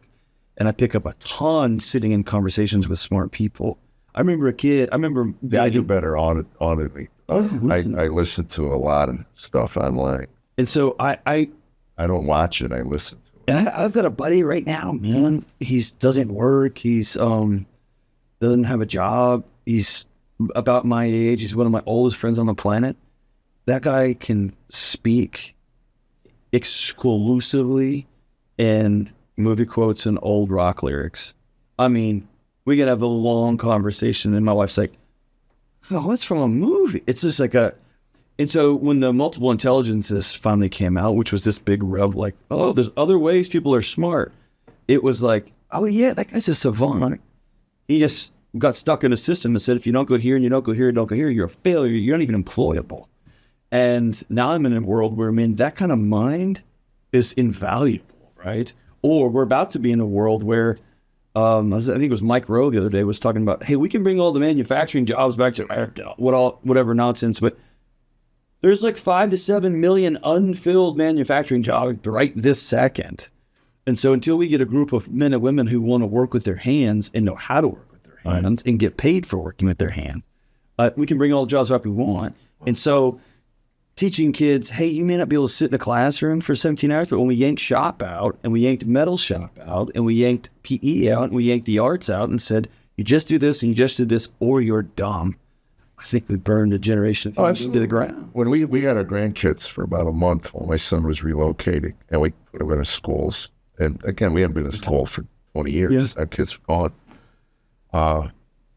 The whole wall, what do you want to be when you get big, was influencers. Mm-hmm. I want to be an influencer. I want to be an influencer. There wasn't one cop, when you're a little kid, I mean, who doesn't want to be a cop or a fireman? Something, The occasional baseball player. And tried to explain to my granddaughter at 11 years old that influencer's not a career. I mean, it's not. Yeah. I mean, and those people you see online are not real. They don't exist. There's filters. There's all this other stuff. We were in recently at Half Moon Bay, California, at the Ritz. We just had lunch there. We couldn't afford to stay there. And there was what looked like an influencer filming herself. Her mother was filming herself everywhere she went.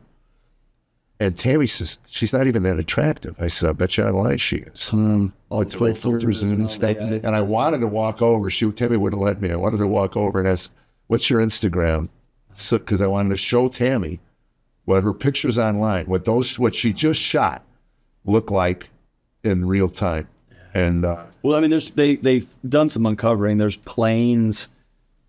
It's basically half of a private jet, but it's a studio. Oh yeah, and you just pay. And you pay, and you go rent it by the 15 or 30 minutes, and you bring some people in there, and you're taking pictures on the plane. Like you're in a private jet. My favorite AI filter thing I've seen is where it's like dudes in just their house, and they have an OnlyFans account, and through AI, they're it's fucking dancing. Yeah. And like some guy on the other end is like, she's really into me, and has no idea. And it's Daniel from Nebraska. Yeah.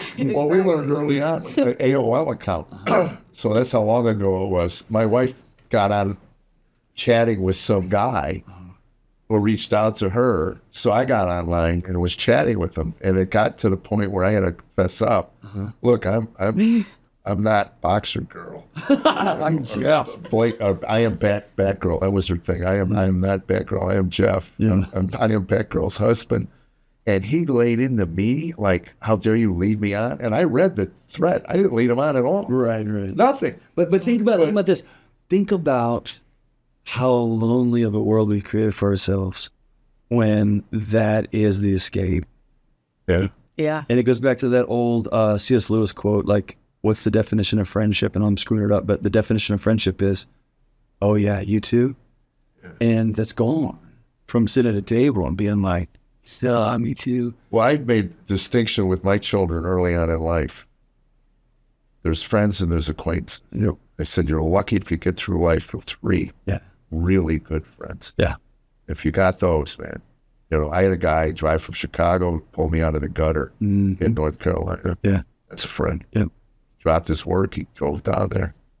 And I had a buddy that my wife called that I didn't know who drove 3 hours to come just say, hey, what's up? And listen to my rambling madhouse when I was just out of my mind, not well.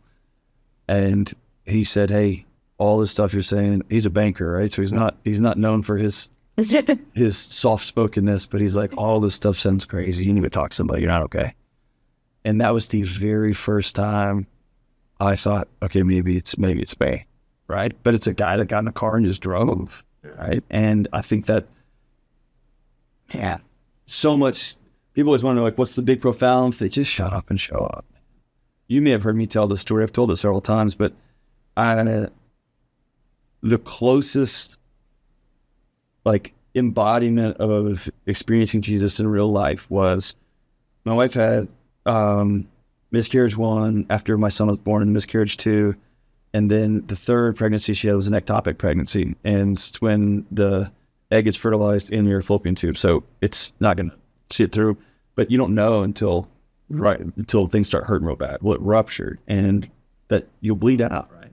Well, she's a tough West Texas farm girl, and she basically sat in the house and was like, I'm not losing the pregnancy, and just tried to white knuckle it. Well, by the time I got a phone call from her, I was just at work, bebopping around. She's screaming, crying into the phone. She's driving herself to the ER. She just said, I'm going to the hospital. Well, I just left work and I was picking my son up, and in my head, I did crisis for a living. I was in and out of hospitals all the time with people. And so I was like, if she's driving, I got to get Hank, and then I'll go over there. So I just bebop in the door with my son. He was maybe 4 at the time. We walk in, and there's what I call them crazy eyes. You show up to a scene, there could be dead bodies, there could be body, like guts and whatever, but there's a sense, you look at the other people in the room and you know the scene's, it's over, it's safe, right? We got to do the healing part of this stuff and the cleanup part of this. But there's occasionally you show up to a scene and there's other EMS person's got crazy eyes. And that used to just mean like this scene's still alive. There's still an active shooter here. There's still something going on. And I saw the head of OBGYN holding an oversized wheelchair, and my wife was slumped over the side of it. And she was running down the hall. And I remember grabbing my son's hand, and I was like, oh, that's the last time I see my wife. Like, this is it. I knew that look, and there's a very special look. And I was like, oh, this is the last time I see my wife. And they ran her down the hall, and I texted somebody to come get my son, and somebody did. And so I don't even remember. I can't tell you who I texted, but somebody must have texted somebody. A buddy of mine who was a 6'4" rancher, wore a hat around. He was a middle school writing teacher, but he also was a children's author. He did several different things, but he had a big ranch, and he had suffered one of the most unimaginable losses you could imagine. He showed up, and he walks into this little room that's about this size. He walked in, big tall guy, and I had my head down. I was just sitting there by myself. I looked up at him and I just nodded, and he just literally nodded like like you would imagine a Western. And he sat down right next to me, and we said no words. And it was 30 minutes and an hour and a half. And at some point between hour 1 and hour 2, the doctor comes in. She's holding an iPad. I'll never forget. She said, and I'm sitting just like this, just sitting there. And she walks in and says, we lost the baby, but your wife's going to be okay. And he reaches over and grabs my shoe, which is an overly affectionate thing. And I look at him, and he's crying tears that I didn't even have yet. And that's when I was like, oh, that's what that means. When they say Jesus is always with you. That's what that means, and your faith is always with you. It's in this other person. There was no words to say. What are you going to say? Like, hey, bro, it's good. There's nothing to say. But it was, I'll be right here. And there was something, like, it clicked, like, oh, that's what that is, right? And that's what no human has anymore, is somebody, I'll come sit there with you, and I'll bring nachos, I'll bring a drink, I'll bring whatever, I'll be there, and I'll pull you up if we need to go, I'll sit and listen to your ramblings when you're kind of nuts, and I'll tell you to go see a therapist, even though I don't even know what that means. I'll come sit with you and be here. If they come in and say, we lost your wife too, I'll be right here. And that's what that is. And I think if you have that, all this other stuff begins to heal itself in these pretty profound ways. And because I think it's instructive, God sent his message as a relationship. He sent it embodied. He could have just emailed it to us, like a list of things from ChatGPT, like, hey, do these 14 things. So then how it works. And so it's exhaling that. And I think if you get 1, 2, 3, 6 of that, man, there's not a lot you can't overcome in your life. Right. I think that's what's so profound about being an adult. In what I see from an outsider perspective is what I see in the recovery programs. Yeah. Is how do you make friends as an adult? It's a nightmare. It's a nightmare. And then two, something that I've talked a lot with my therapist is, I walk into these small groups or whatever, and like a lot of those women are amazing, but they can't go to the depths with me because they haven't been that deep and down in the depths. Yes. So it's like if I say something that was really horrific in my childhood or whatever, of course they're sympathetic, but they can't be empathetic. They can't, like Brene Brown says, they can't get down in the pit with me. And I find in the recovery programs, it's like, oh no, I've been in the gutter and we can get out of the gutter together. And I don't know how you feel about this but I've been trying to figure out a way to make that same replica for women women who need women to strengthen women. That's like, we're going to go to the depths of, I lost my husband, to I'm a woman with porn addiction, to I lost a child. Like, it doesn't matter, but we need to find a place where you can, women that are outwardly looking, not for outward appearances, but for inward healing together, like that. So kind of challenge to something you said. Yeah. So I had a buddy who, during one of the miscarriages, they had an unforeseen stillborn. Like everything's good. The baby's born. The baby's not alive. Didn't see it coming. Like, I can't imagine that nightmare. And when I was talking through, a few months later, my wife had a miscarriage, and him and I were eating or something like that and hanging out. And I said something like, hey, I know mine wasn't. And he said, I'm going to stop you right there. He said, loss is loss is loss. And I remember going, yeah. There's no scale. It just is. Right. And only in the internet world of victimology, of like the victim Olympics, is, yeah, but I have it worse. Instead of the collective experience of, it's just hard. And so my challenge for you is, I used to think I couldn't talk to veterans because I never been to war. And I had one woman who was a veteran, and also she was in some of my graduate training, and she said, that's nonsense. And she said that the way through that line is to say, you're right, I don't know about your experience, but I would love for you to share it with me. And so often I think the narrative is, I can only talk to somebody who's also been in this experience with me. That's different than this guy who sat by me. His wife had never almost died. But I'm glad he'd sat there with me, because he'd had his own version of hell, and I was sitting in it too. And so that's why it's called a relationship. That's right. Because you can relate to a situation. Yeah. I mean, that's a great way to put it. Loss is loss. And so you could be saying, okay, no woman in this room has gone to this level, but y'all have gone to your version of a level when you didn't have anywhere else to go. Will you come sit with me? Yeah, that's what I'm looking for, like an openness and a willingness to be like, we're going to go to the depths together. Instead of, because I feel like... But you have to invite somebody. Yes. Will you come sit with me? You don't have to have had this experience. You don't have to have any answers, but I just want to be seen. Can I say this out loud? Will you sit with me? And I know it's going to be heavy and a lot. But you see how that's an invitation? Yeah. Versus you just like sit down in it, and then somebody starts like trying to walk down the steps, and you're like, you've never been here. No, I don't mean that. I think what I'm trying to say is like to give a space where women understand what, not the expectations are, but what this is. This isn't church small groups. This is like, take the mask off, check all that. We always say authenticity, but like show up and be authentic, no matter what your gutter is, because I think groups have to have a shared purpose. Does that make sense? Yeah, you mean more so than just community. Yeah, I think that's what gives recovery.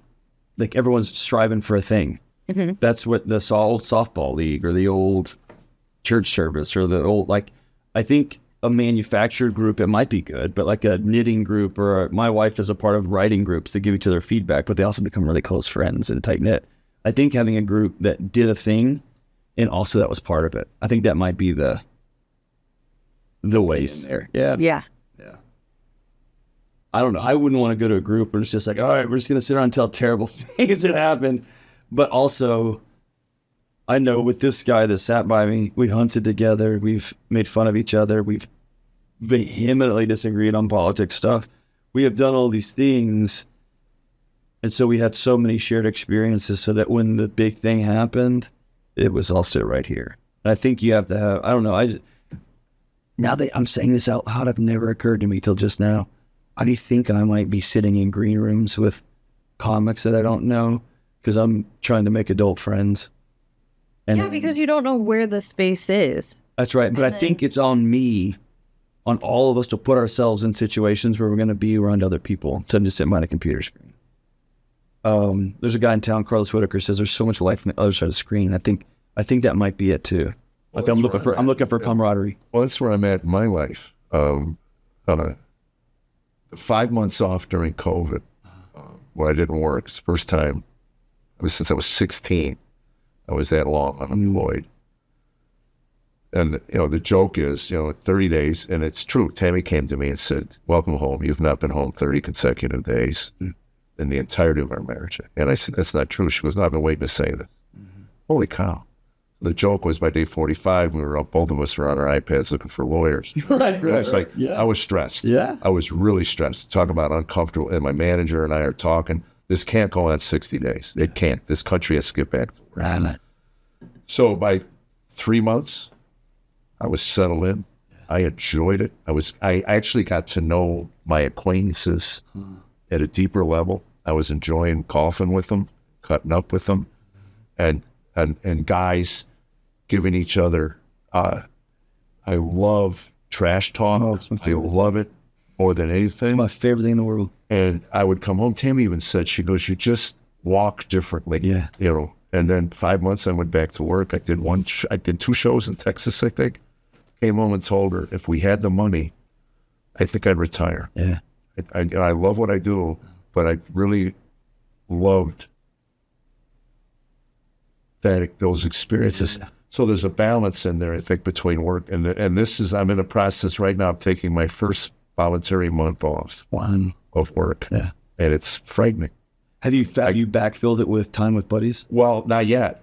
We just did 2 weeks in California and Oregon coast, Tammy and I. Yeah. That was to reconnect with my wife. Okay. It was like, we need to do this. Yeah. And then I'm home for 2 more weeks, and now it's like yard work. I want to reconnect with my friends, and so I'm going to go home and do the list of the yard stuff so that I can call my friends and go, hey, man, let's go tee it up and spend 4 or 5 hours. So here's a funny thing. Trash talk. Some guy, by the way, that's my favorite thing is going hunting with new people and introducing them to the text thread of some of the most straight-laced, kind, super exec professionals. Yeah. Man, after a while on a good text thread at a hunting camp or playing golf, and you see another side of them, it's my favorite thing in the world. Well, you got to know somebody knew Ronald Reagan well enough to go, hey, dickhead. Yeah, exactly. All day long. Nice face, Ronald. Yeah. Yeah, dude, you got to have that friend, man. You got to have multiple of those friends. How was I telling you? I just lost it. It was going to be the most profound things. Hunting, text thread, friends, cutting up, roasting people. Oh, I lost it now. It was going to be it was going to change the world. It was going to be so welcome to my world. I couldn't remember linen shirts. Here's the thing. So a guy, some guys that I knew at a university that I worked at back in 2010, they had this thing up there with a group of men at their church. Here's what they did. It was once a month, and it was Saturdays from I'm making up 8 to 2, and you got a name drawn out of a hat. If they picked Jeff's house, 30 guys, and the rule was you have to bring one of your kids at least, because they wanted to demonstrate for kids, grown men having friends. Yeah. And a lot of trash talking. Somebody brought pizza, and I think at the time it was beer, but they, no money, and every possible thing needed done on your house, they showed up, and they just bombed a house. And so over 7 or 8 months, over a couple of years, the one guy who knew how to do electric work would slowly teach the other guys how to do it. And the guy who knew how to paint and cut in real well taught the other guys how to do it. Wow. But they would all show up they would die laughing. They'd make fun of each other. The wives would all leave, and then the kids would be a part of it. But if you needed 14 yards of sand in your yard, these guys would show up. You better have a sand ready because we're showing up with our wheelbarrows and would move it. We all laughed. It was all, but it would be even that kind of stuff. And then they could go do their golf and whatever. Right. But it became, they all did these hard projects together and they all had fun. They all did stuff that nobody knew how to do. And we got to change the oil, fix the bumper, fix the lights, do this. And they all came and did it together. And I just remember thinking, that's genius. Yeah. That's guys solving a problem before it became this big epidemic of what we think of the ripple effects of 30 men and their children. But my wife, similar to you, whenever I'm, I play in a rock band and we play one show a year, and like I don't ever have time, and she's like, please go do that because I get a better husband. When you go up to the guy's music room and y'all practice, please go go out to the comedy club because the next morning I get a better you. You smile when you come in the door, right? Even if it was a bad set, so you're like, oh gosh, those guys are terrible. Yeah. You come home better. And so it's that my whole family gets a better me when I go spend time with my buddies. To be fair, I have seen you shred Britney Spears. I can crush Britney Spears. It's ridiculous. I can crush Britney Spears. I mean, 90s pop punk to the T. Hey, I'm going to run to the bathroom. Yeah. I don't want this. I don't have a 7-year-old prostate. Go ahead. My exercise will go. Yeah, right. Or a basketball. It's cool. Just taught me that I have no idea how a prostate works. I'm like, it can be the size of a bun. You don't have to give me an education on it now. I think I'll give you it's like everything goes over it. So if it's all the plumbing runs over it. And so as it gets bigger, it pinches the plumbing. And so the pressure here fills up and tells you got to go, but it doesn't allow. It's corroded pipes by pressure. It's more clogged pipes. Yeah. The pressure. Yeah. It's like if the pipe was like a garden hose and it just pushes up on it. So yeah, the more swelled your prostate gets, I think that's how it works. Okay. What's the punchline you came up with that you want to build around? I think a modern hero is a man that can poop in an airport bathroom. A guy walked out of the bathroom after destroying it. See, he thinks it's funny. He knows what I'm talking about. A guy walked out when I was in an airport the other day, and the number of diseases and strange men from all over the planet who have sat down and done that on that very seat. Do you realize we have to pee on those? I know. But you have the little thing that you just hope, that piece of paper. I remember the first time I came to the South was the first time I'd ever lived anywhere where not every bathroom had toilet paper, sanitary napkins. And I was like, you want these people to wear masks? Like, they don't even protect their ass. Like, are you kidding me right now? But I remember when he came out, like what he was doing in that bathroom was like wrong. Ungodly. Oh, it was not holy. But when he came out, we made eye contact, and I was like you were into it? Oh my God, you're a badass. Like, you just volunteer. What did he look like? Kind of like him. Yeah, kind of like him. Like Christian, our sound engineer? But I was just thinking, like, if I was going to go to war, I want you with me, because you don't care. You're the guy? Well, he might have been like that because he maybe had been to war. Well, maybe. But he, like, had no fear. Like... Delony just said the most badass man in the world. Tell me this. So she was asking what the joke was that's in my head. And I was in a bathroom the other day in an airport, and a guy was doing stuff in that bathroom.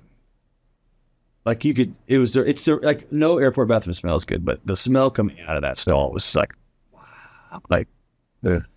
And he came out and we made eye contact, and my first thought was, that guy's badass. Like he's like if I went to war, I'd want him to come with me. Because, he has no regard for his own personal, like, health or safety. He wouldn't use that back. I've held it states to get to my house to use my own bathroom. And that guy's, I don't know, I just thought he was amazing. I think that's a funny joke. I just don't know how to get into it. I don't know how to get out of it. I just know when I made eye contact with that guy, it was more like I just wanted to salute him, you know what I mean? It just felt incredible. What's the analogy to something else? What is equally as masculine and disgusting? I don't know. I just would feel safe with that guy on my team. Yeah. I just think he's a modern day hero. That's funny. Anyway. Yeah. You're probably getting an insight into when my first joke bombed. It was a good joke. It just didn't land. What was the first joke about? Do you What say about your kids' Josephine names? peeing? Oh, you do. Okay, Yeah. Josephine. Peeing in the shower.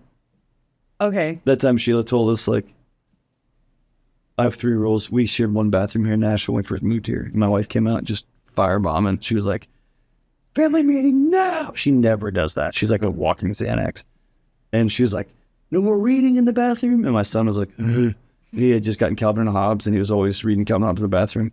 And she's like, no more toys in the bathroom. And my daughter was like, ugh. And then she's like, and God, I should just say this, but no more peeing in the shower. And I cut my eyes at my son, like, but my daughter was the one that went, ugh. And she made this over dramatic thing. And I tell that story often as the entry point. It always gets a good laugh, which tells me it was the deliverer.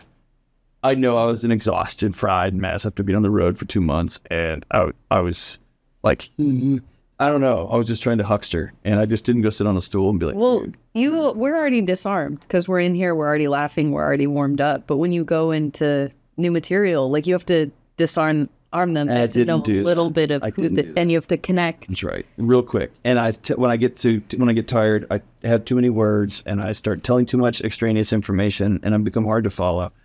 And then, if you have no context, The good news is he did explain to me what a prostate was while you were gone because I knew, like I'd heard, but I didn't really know how it worked. Oh, man. So Yeah. I didn't know what one was till I got into my 30s. it's one of the rare things on a guy that you don't want to be bigger. You want that one to be smaller. nice. Exactly. Muscles, It's brains. Yeah. Almond. All right. Winning.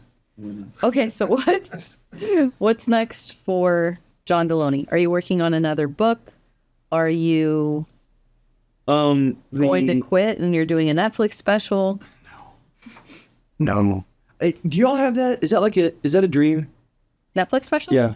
Well, it's interesting. I just talked to my manager. We're going to take next year at Casper, Wyoming, a 45-minute to an hour. And I wanted to pitch Netflix. And my manager said, why? And I said, because it's. I never did Letterman. I never did The Tonight Show.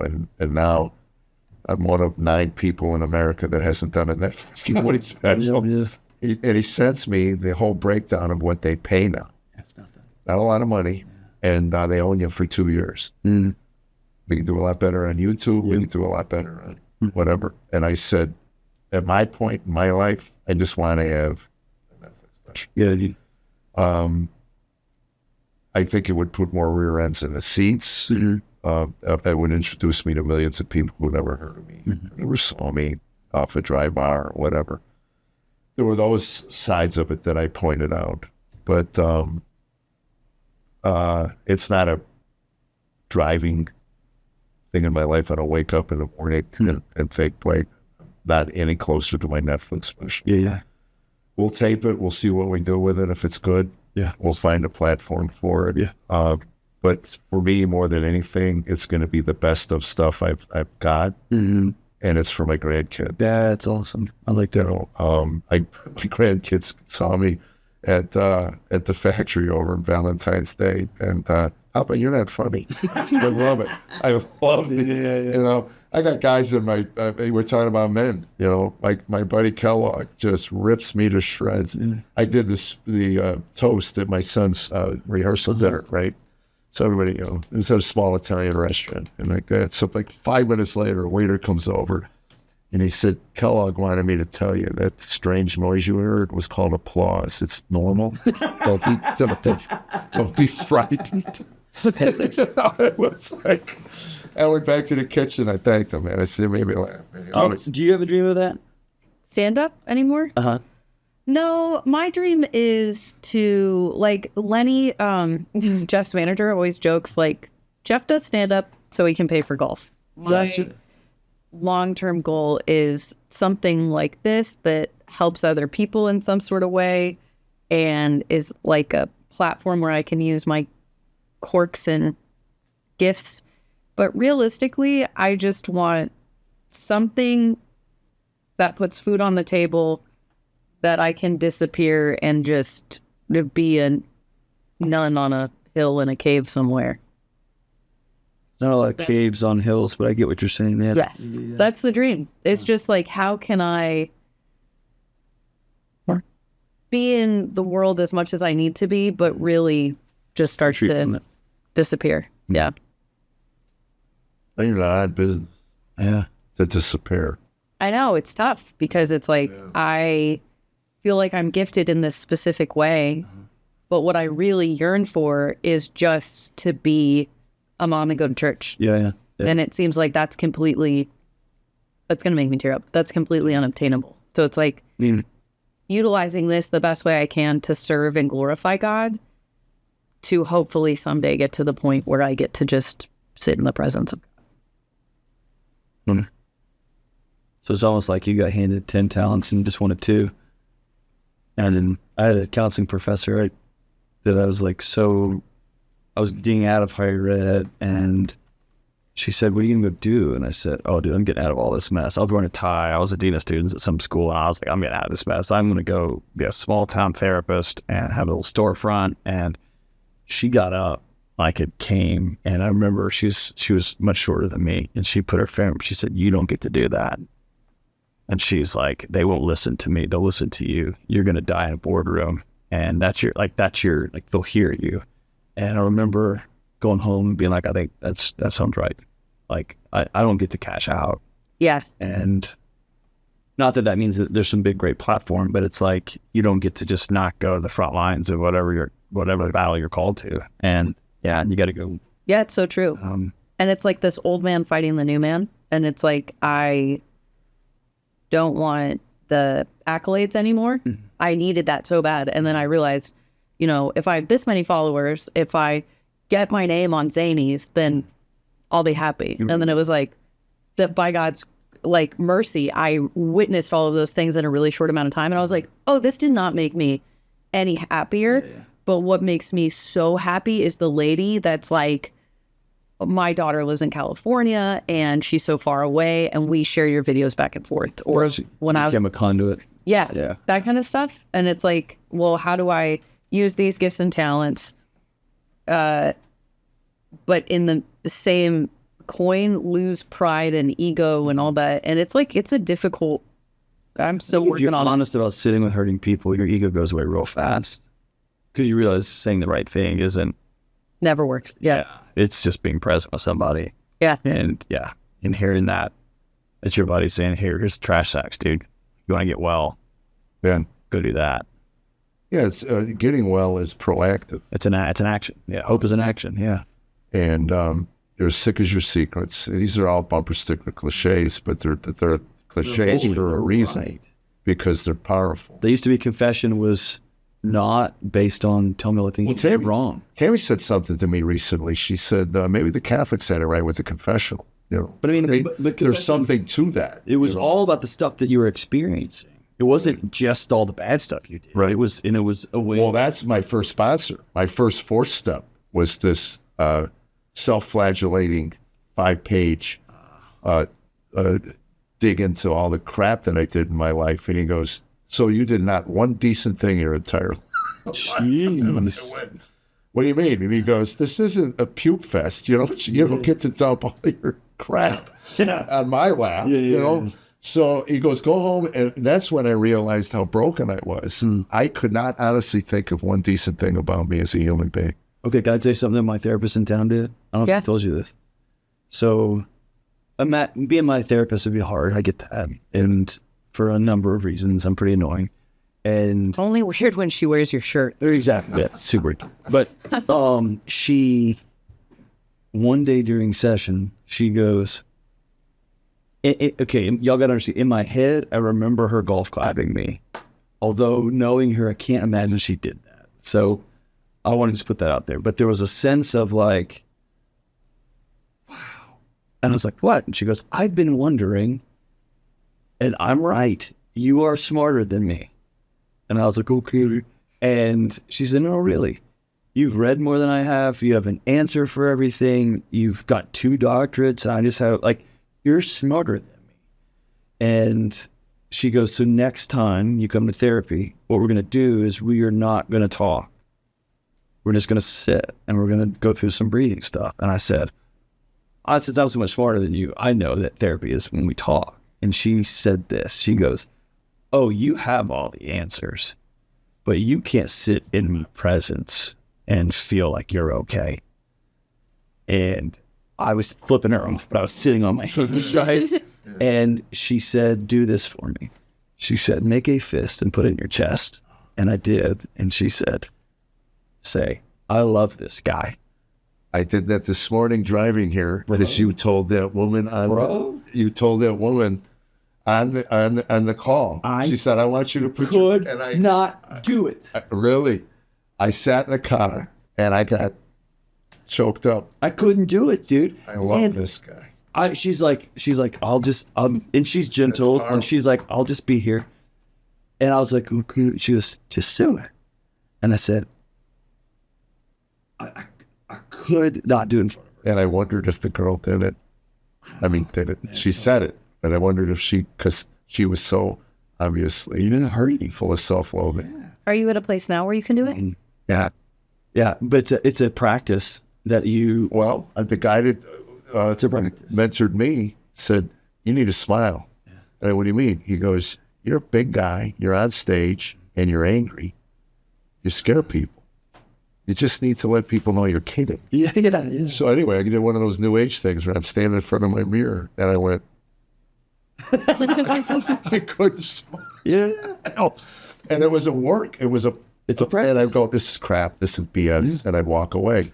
But then the next day I would brush my teeth, I'd stand in that mirror and go, and eventually I learned to just kind of smile. But here's the thing. I think we we make them character issues or we make them moral issues.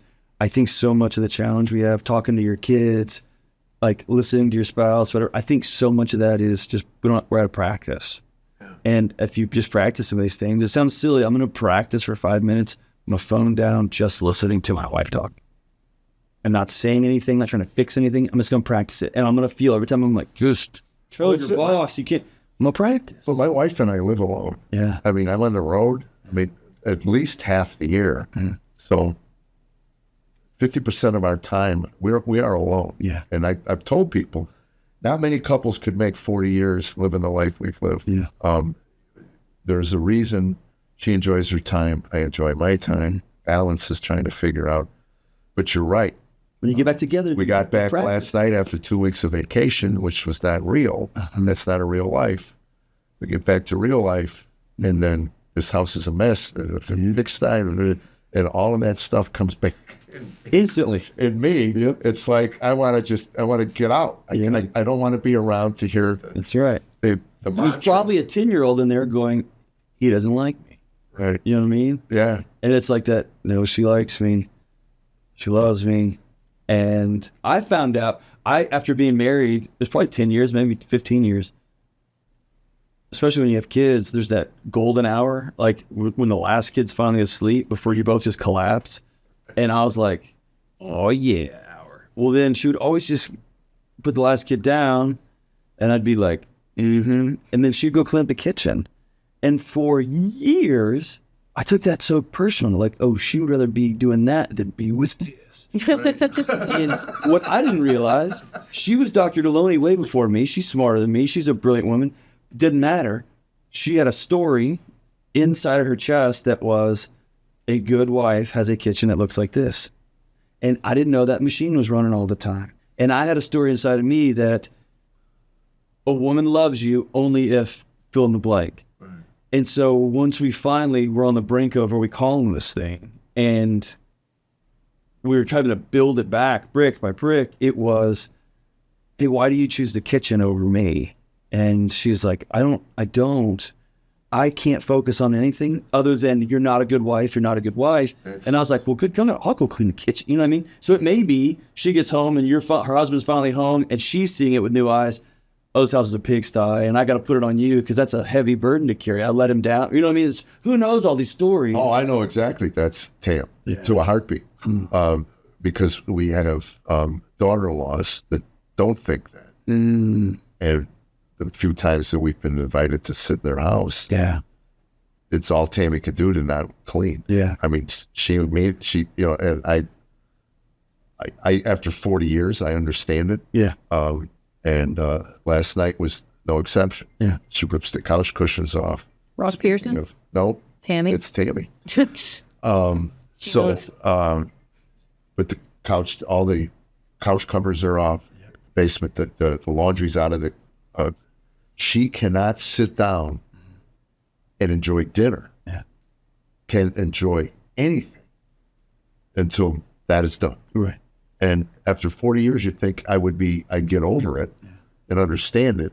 But driving home from the airport, I tried to diffuse it by saying, hey, how about tonight we just grab dinner, we sit and we watch some TV, and tomorrow we hit the house. Mm-hmm. She said, yeah, that would be nice. Walked in, saw the couch, dogs had been on it, shares it all up. Mm-hmm. And that's the computer. And the dominoes there. Well, it's a computer gets triggered, and that's it. And I believe that. You're not a good wife. You're not a good mother. When we were at our worst as a husband and wife, when we were falling apart, she said, what are you worried about? You can replace me with a maid. And I said, is that all you think you are to me? She said, that's all I am, right? I cook, I clean. Yeah. We weren't having relations. Yeah. So what else defines what I do?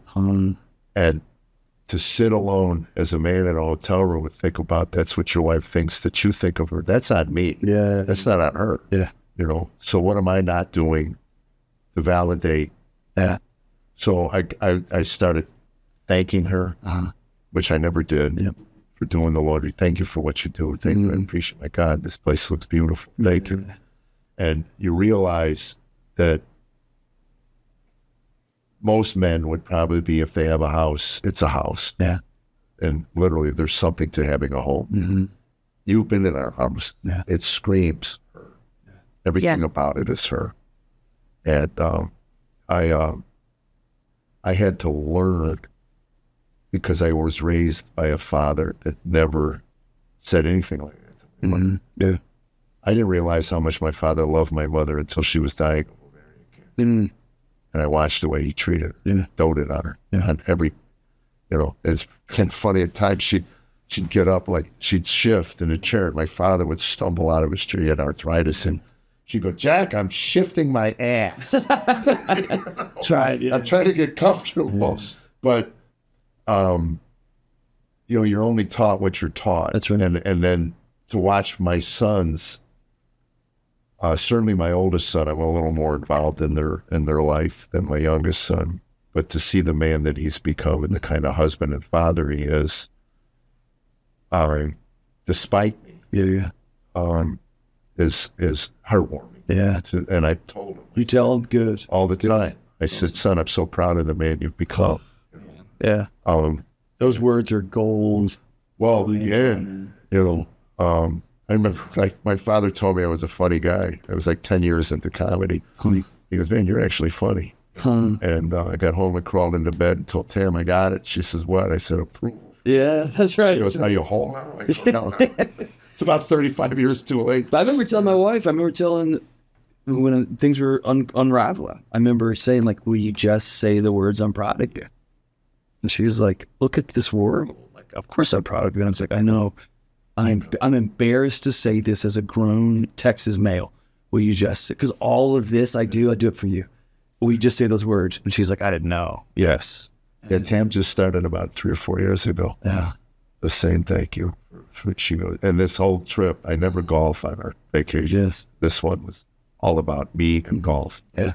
And I said, why would you give this up? Because I'm okay with not golfing with you. And she said, you work hard. And you're the surface. Yeah. And that's that moment you feel seen, right? Well, like, I get seen and known. I get known. Oh, you know me. Right. I have a chapter. I took it out of the book. I wanted it in. Seen versus known. That's it. We live in a society that wants to be seen, but what we really need is to be known. Yeah. You meet people in your life that know you.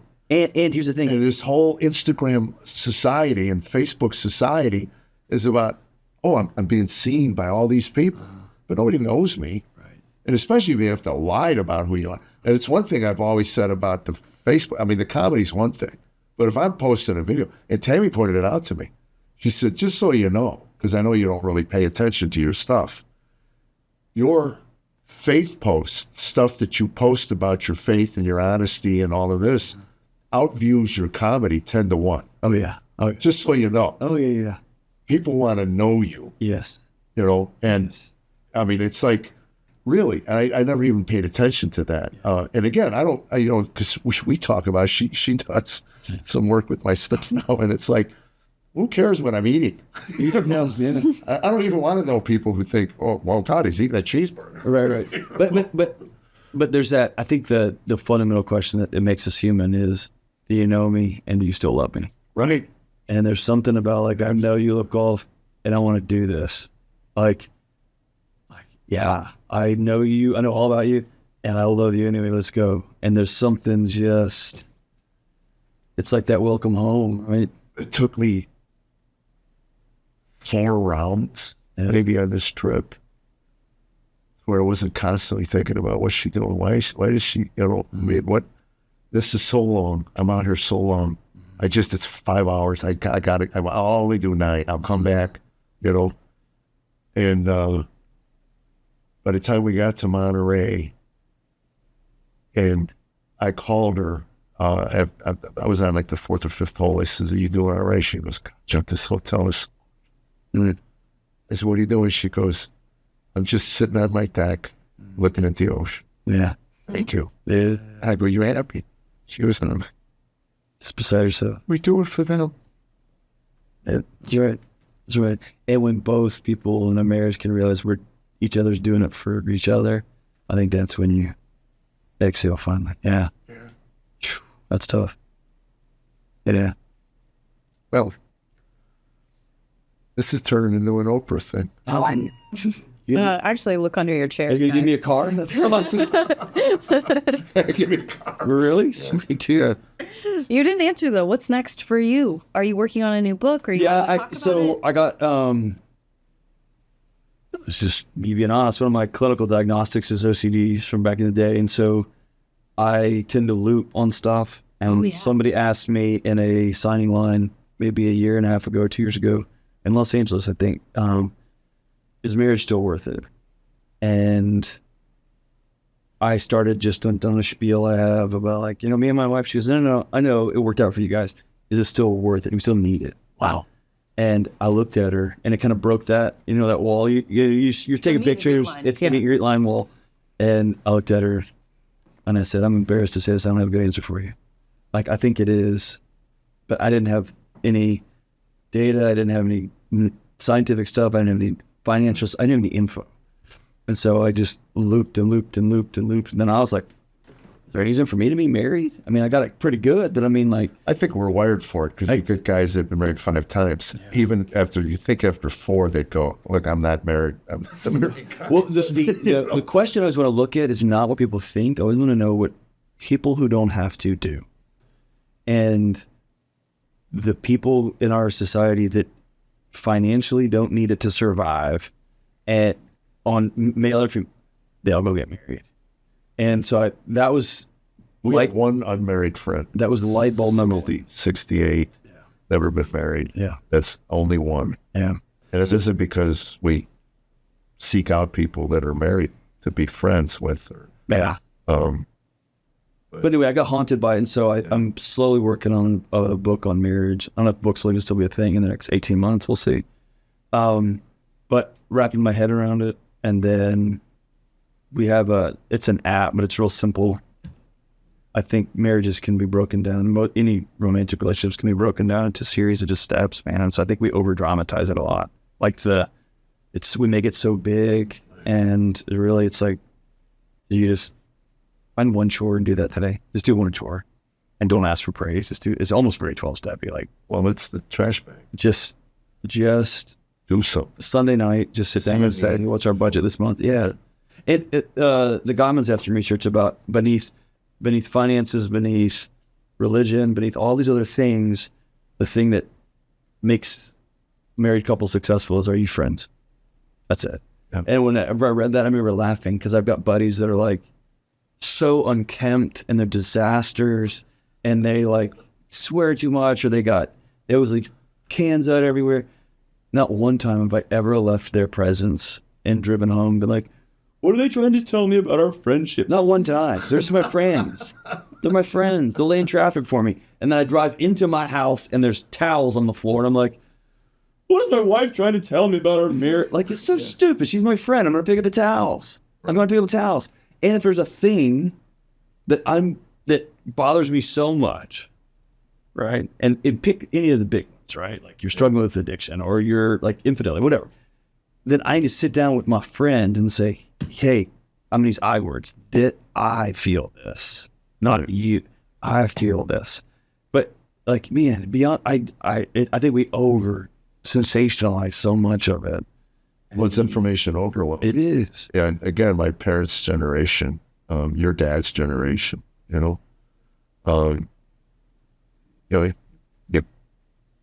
it's what you do.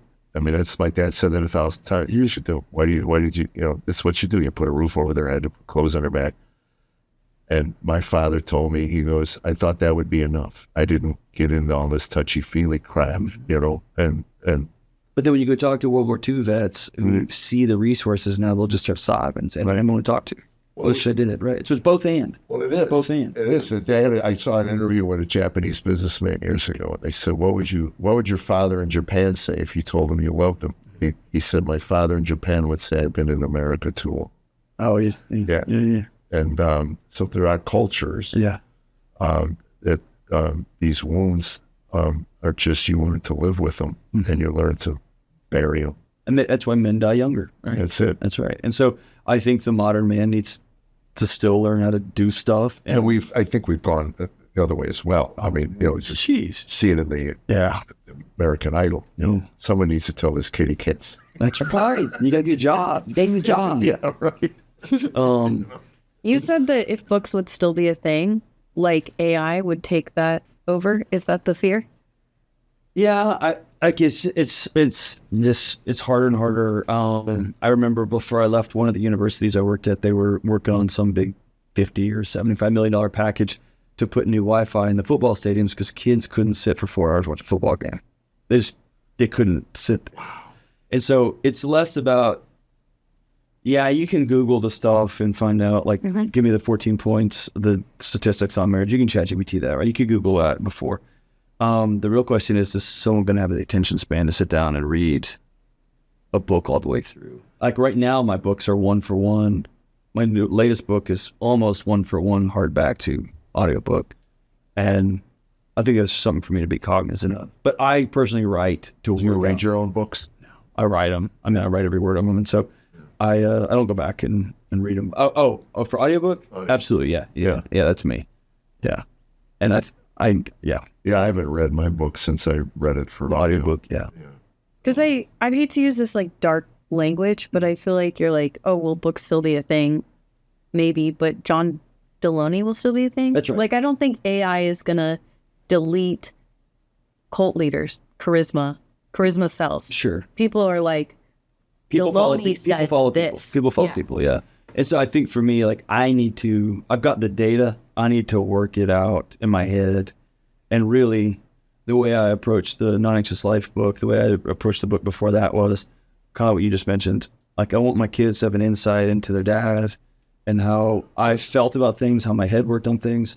One of the most beautiful moments I have with my daughter was she feels things heavy, heavy, heavy. Like, it's like her feelings are on fire. And I have that same thing. My wife, that's why she pees in the shower. But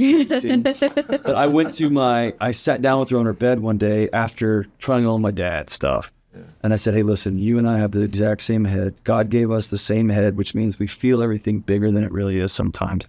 And that also means we can sit with people who are not doing good and we can be helpful for them. So, like, God made us very special. And we have to know that when people are hurting, that's when we go in. And that also means that we need to have somebody that we love and care about, that when we feel something really big, we can chat with them. And her whole body went kind of, I'm not crazy. Right. I'm not insane. And occasionally she'll be like, well, I got Dad's head when she's up. But I love that she's got a reference point for that. So I want us to walk through and make a compelling case the nicest thing anyone's ever said about my marriage was my son was asking for a sleepover. We had a bunch of buddies over.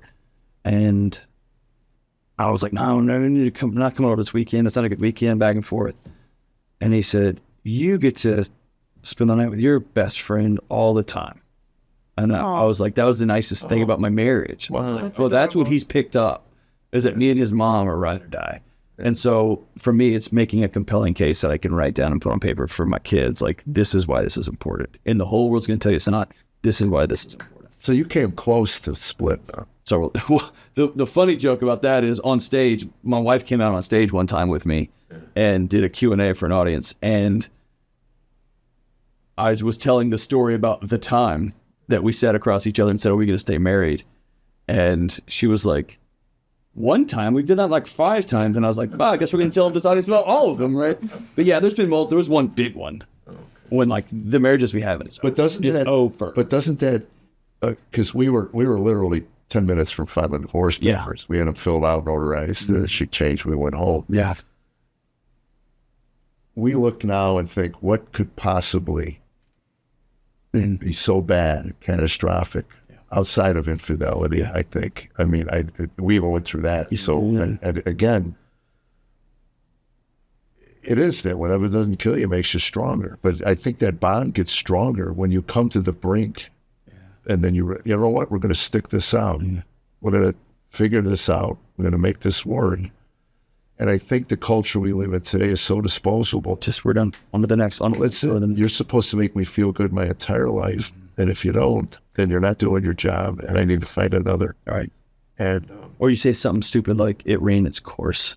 Right. And I don't love him anymore. Or I don't love him. I don't feel like it. And it's like, I want to bring back Tina Turner, but what does love got to do with it? I mean, there's a great chapter in a book that I went home and had my admin. I was like, go on Amazon and buy every book on marriage that exists. And she's like, there's a lot. I was like, but as I've been working through them, one of the chapters was when love ruined marriage. And for all of human history, love was this fleeting sense. I always thought parents, when they did arranged marriages, we could have picked better. Well, but here's the thing. When my granddad died, they'd been married either 72 and a half or 73 and a half years. Holy cow. And she's a Delony. She's hilarious. But one of the first things was he couldn't have waited a few more years to get to 75. I mean, she's a riot.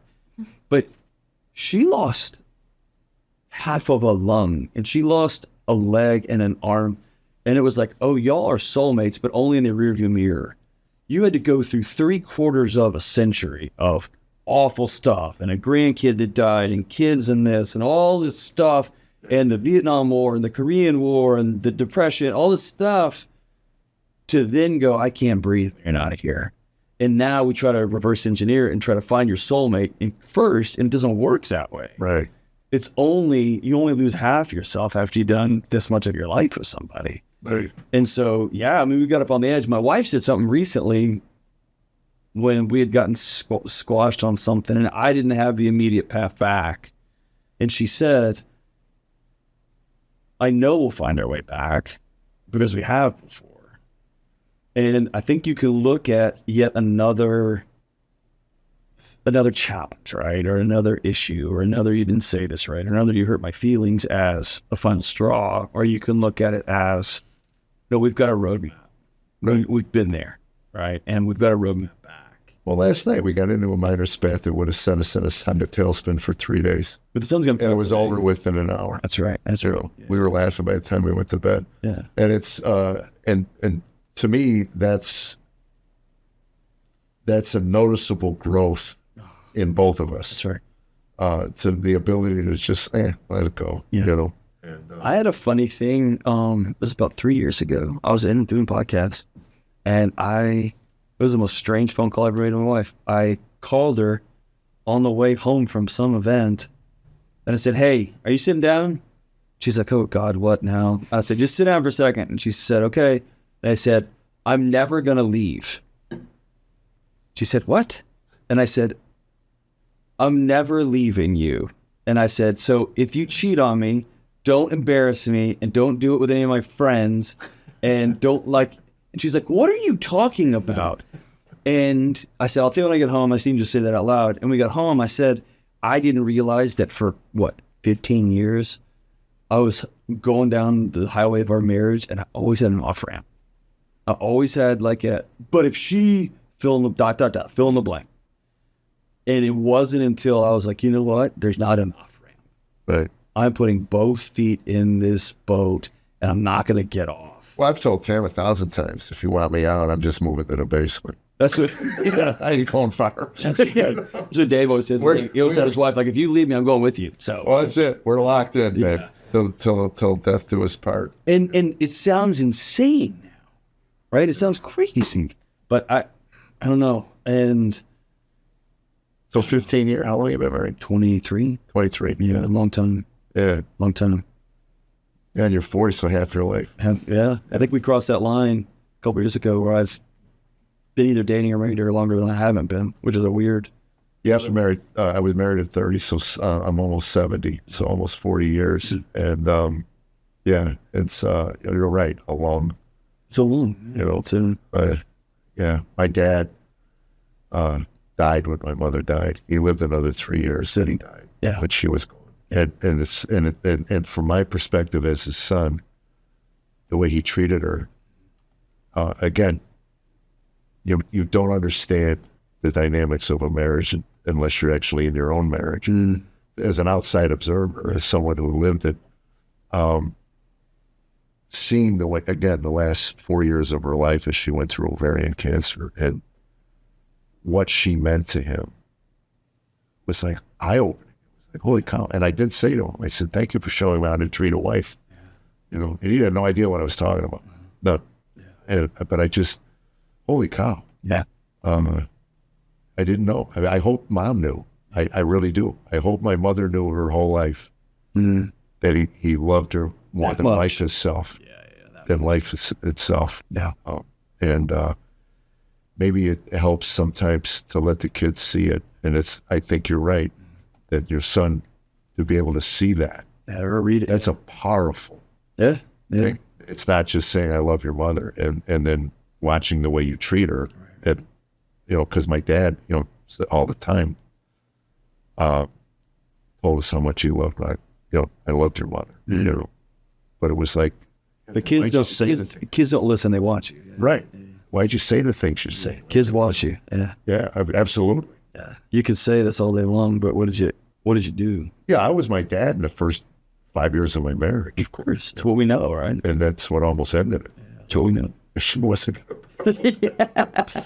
What do you mean? My mom put up with it for 50 years. So, yeah, dude.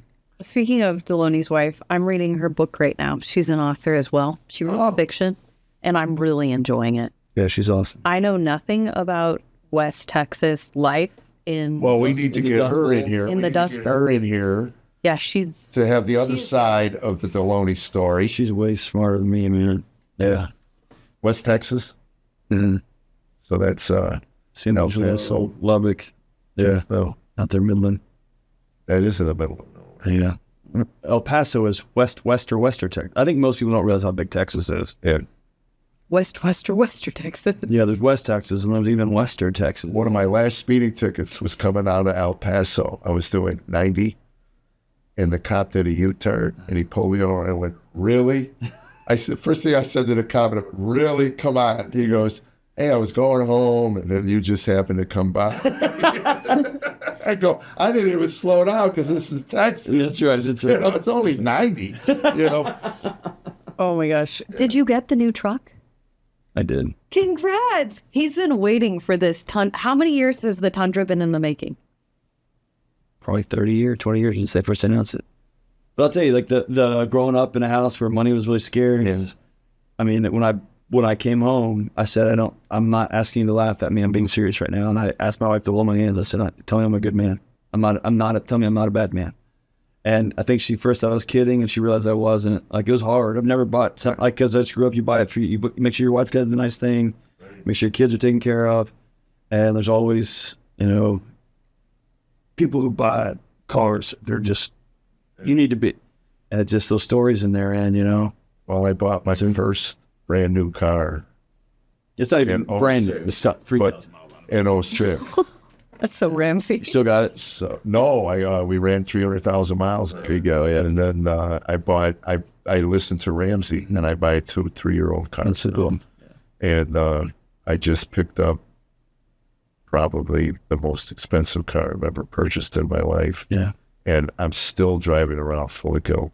Oh, I'm wrestling with it. I'm thinking of taking it back. I'm wrestling. I've talked to Tammy 3 times already about it. I think I'm going to trade it in and get a smaller. Yeah. And she goes, why? The great, Okay, you could ask him like the financial piece of that though, You because could- he's well, a it's paid financial for, it's wizard. cash. I know, but how much money would you lose on it if you brought it back? Well, I would lose 10 grand. oh, yeah.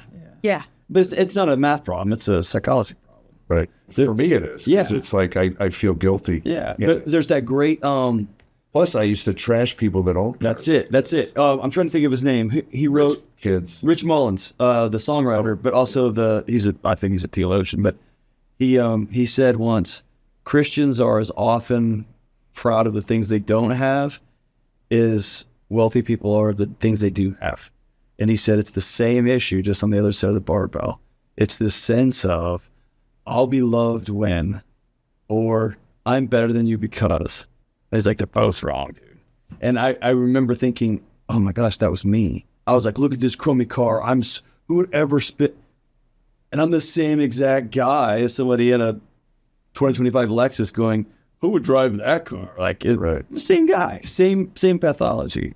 It's this sense that I'm not good enough. I'm not worth that car. I'm not whatever. And it's not a dollar amount. It's not, it's not a dollar amount. It's a story inside of me that I keep telling, right? I agree. So Keep the car. I'm keeping it.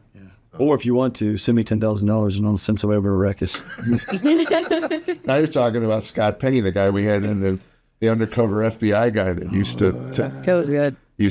take stolen cars, basically, or people giving them the cars. They were claiming the insurance money, and they were, undercover. He was doing this. So I thought, wow, what a scam! I could handle that. Yeah, man. Just got to know somebody. Yeah. Oh my gosh. Well, I'm so grateful you came in, and I'm so grateful for our friendship Yeah, man. and everything that you've done for me behind the scenes that people. Well, she told me I would enjoy this, Thanks for being my friend. I'm glad to have a new friend. Yeah, I appreciate you. and I'll see you Monday night. I'm going in Monday. Oh, you're going on Monday? Yeah, I'm gonna reach out today and see if I can get on Monday. If not, I'll still be there. I'm gonna be out of town. I'm out of town Monday. I'll be a month without working, so I need to get a couple of just sets to. It's an odd profession. You do. Speaking publicly. So once I get up and get comfortable, then I'm fine after 40 years, but close to 50 now. I've been doing this. Phew. It's awesome, man. That's so cool. Yeah, has its moments. That's a good light for somebody like me who's like there's a path forward. Well, it's so funny now when I go to the lab now, these kids introduce me as a comedy legend. Yeah. And I go, I wouldn't call me that, but it's just a nice way of saying old. Yeah. It's a more respectful way of saying it. The guy coming up is really old. That's Really old. He never- That would be. he That would be. should quit. rude. He should never quit. Right. So he's a legend. Never And I go, quit. Okay, that sounds so much more respectful That's right. for a guy like me. But Well, blessings to you, man. Appreciate you. thank you, man. And Mentee number patient 0. yes.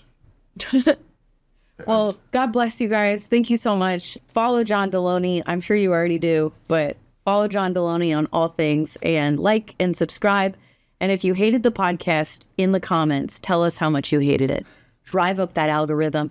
Put that addiction to money. But you're going to have to prove to us that you actually watched the entire thing. So whatever the last line was, you just have to put that in the comments so we know you watched. Yeah. God bless you guys.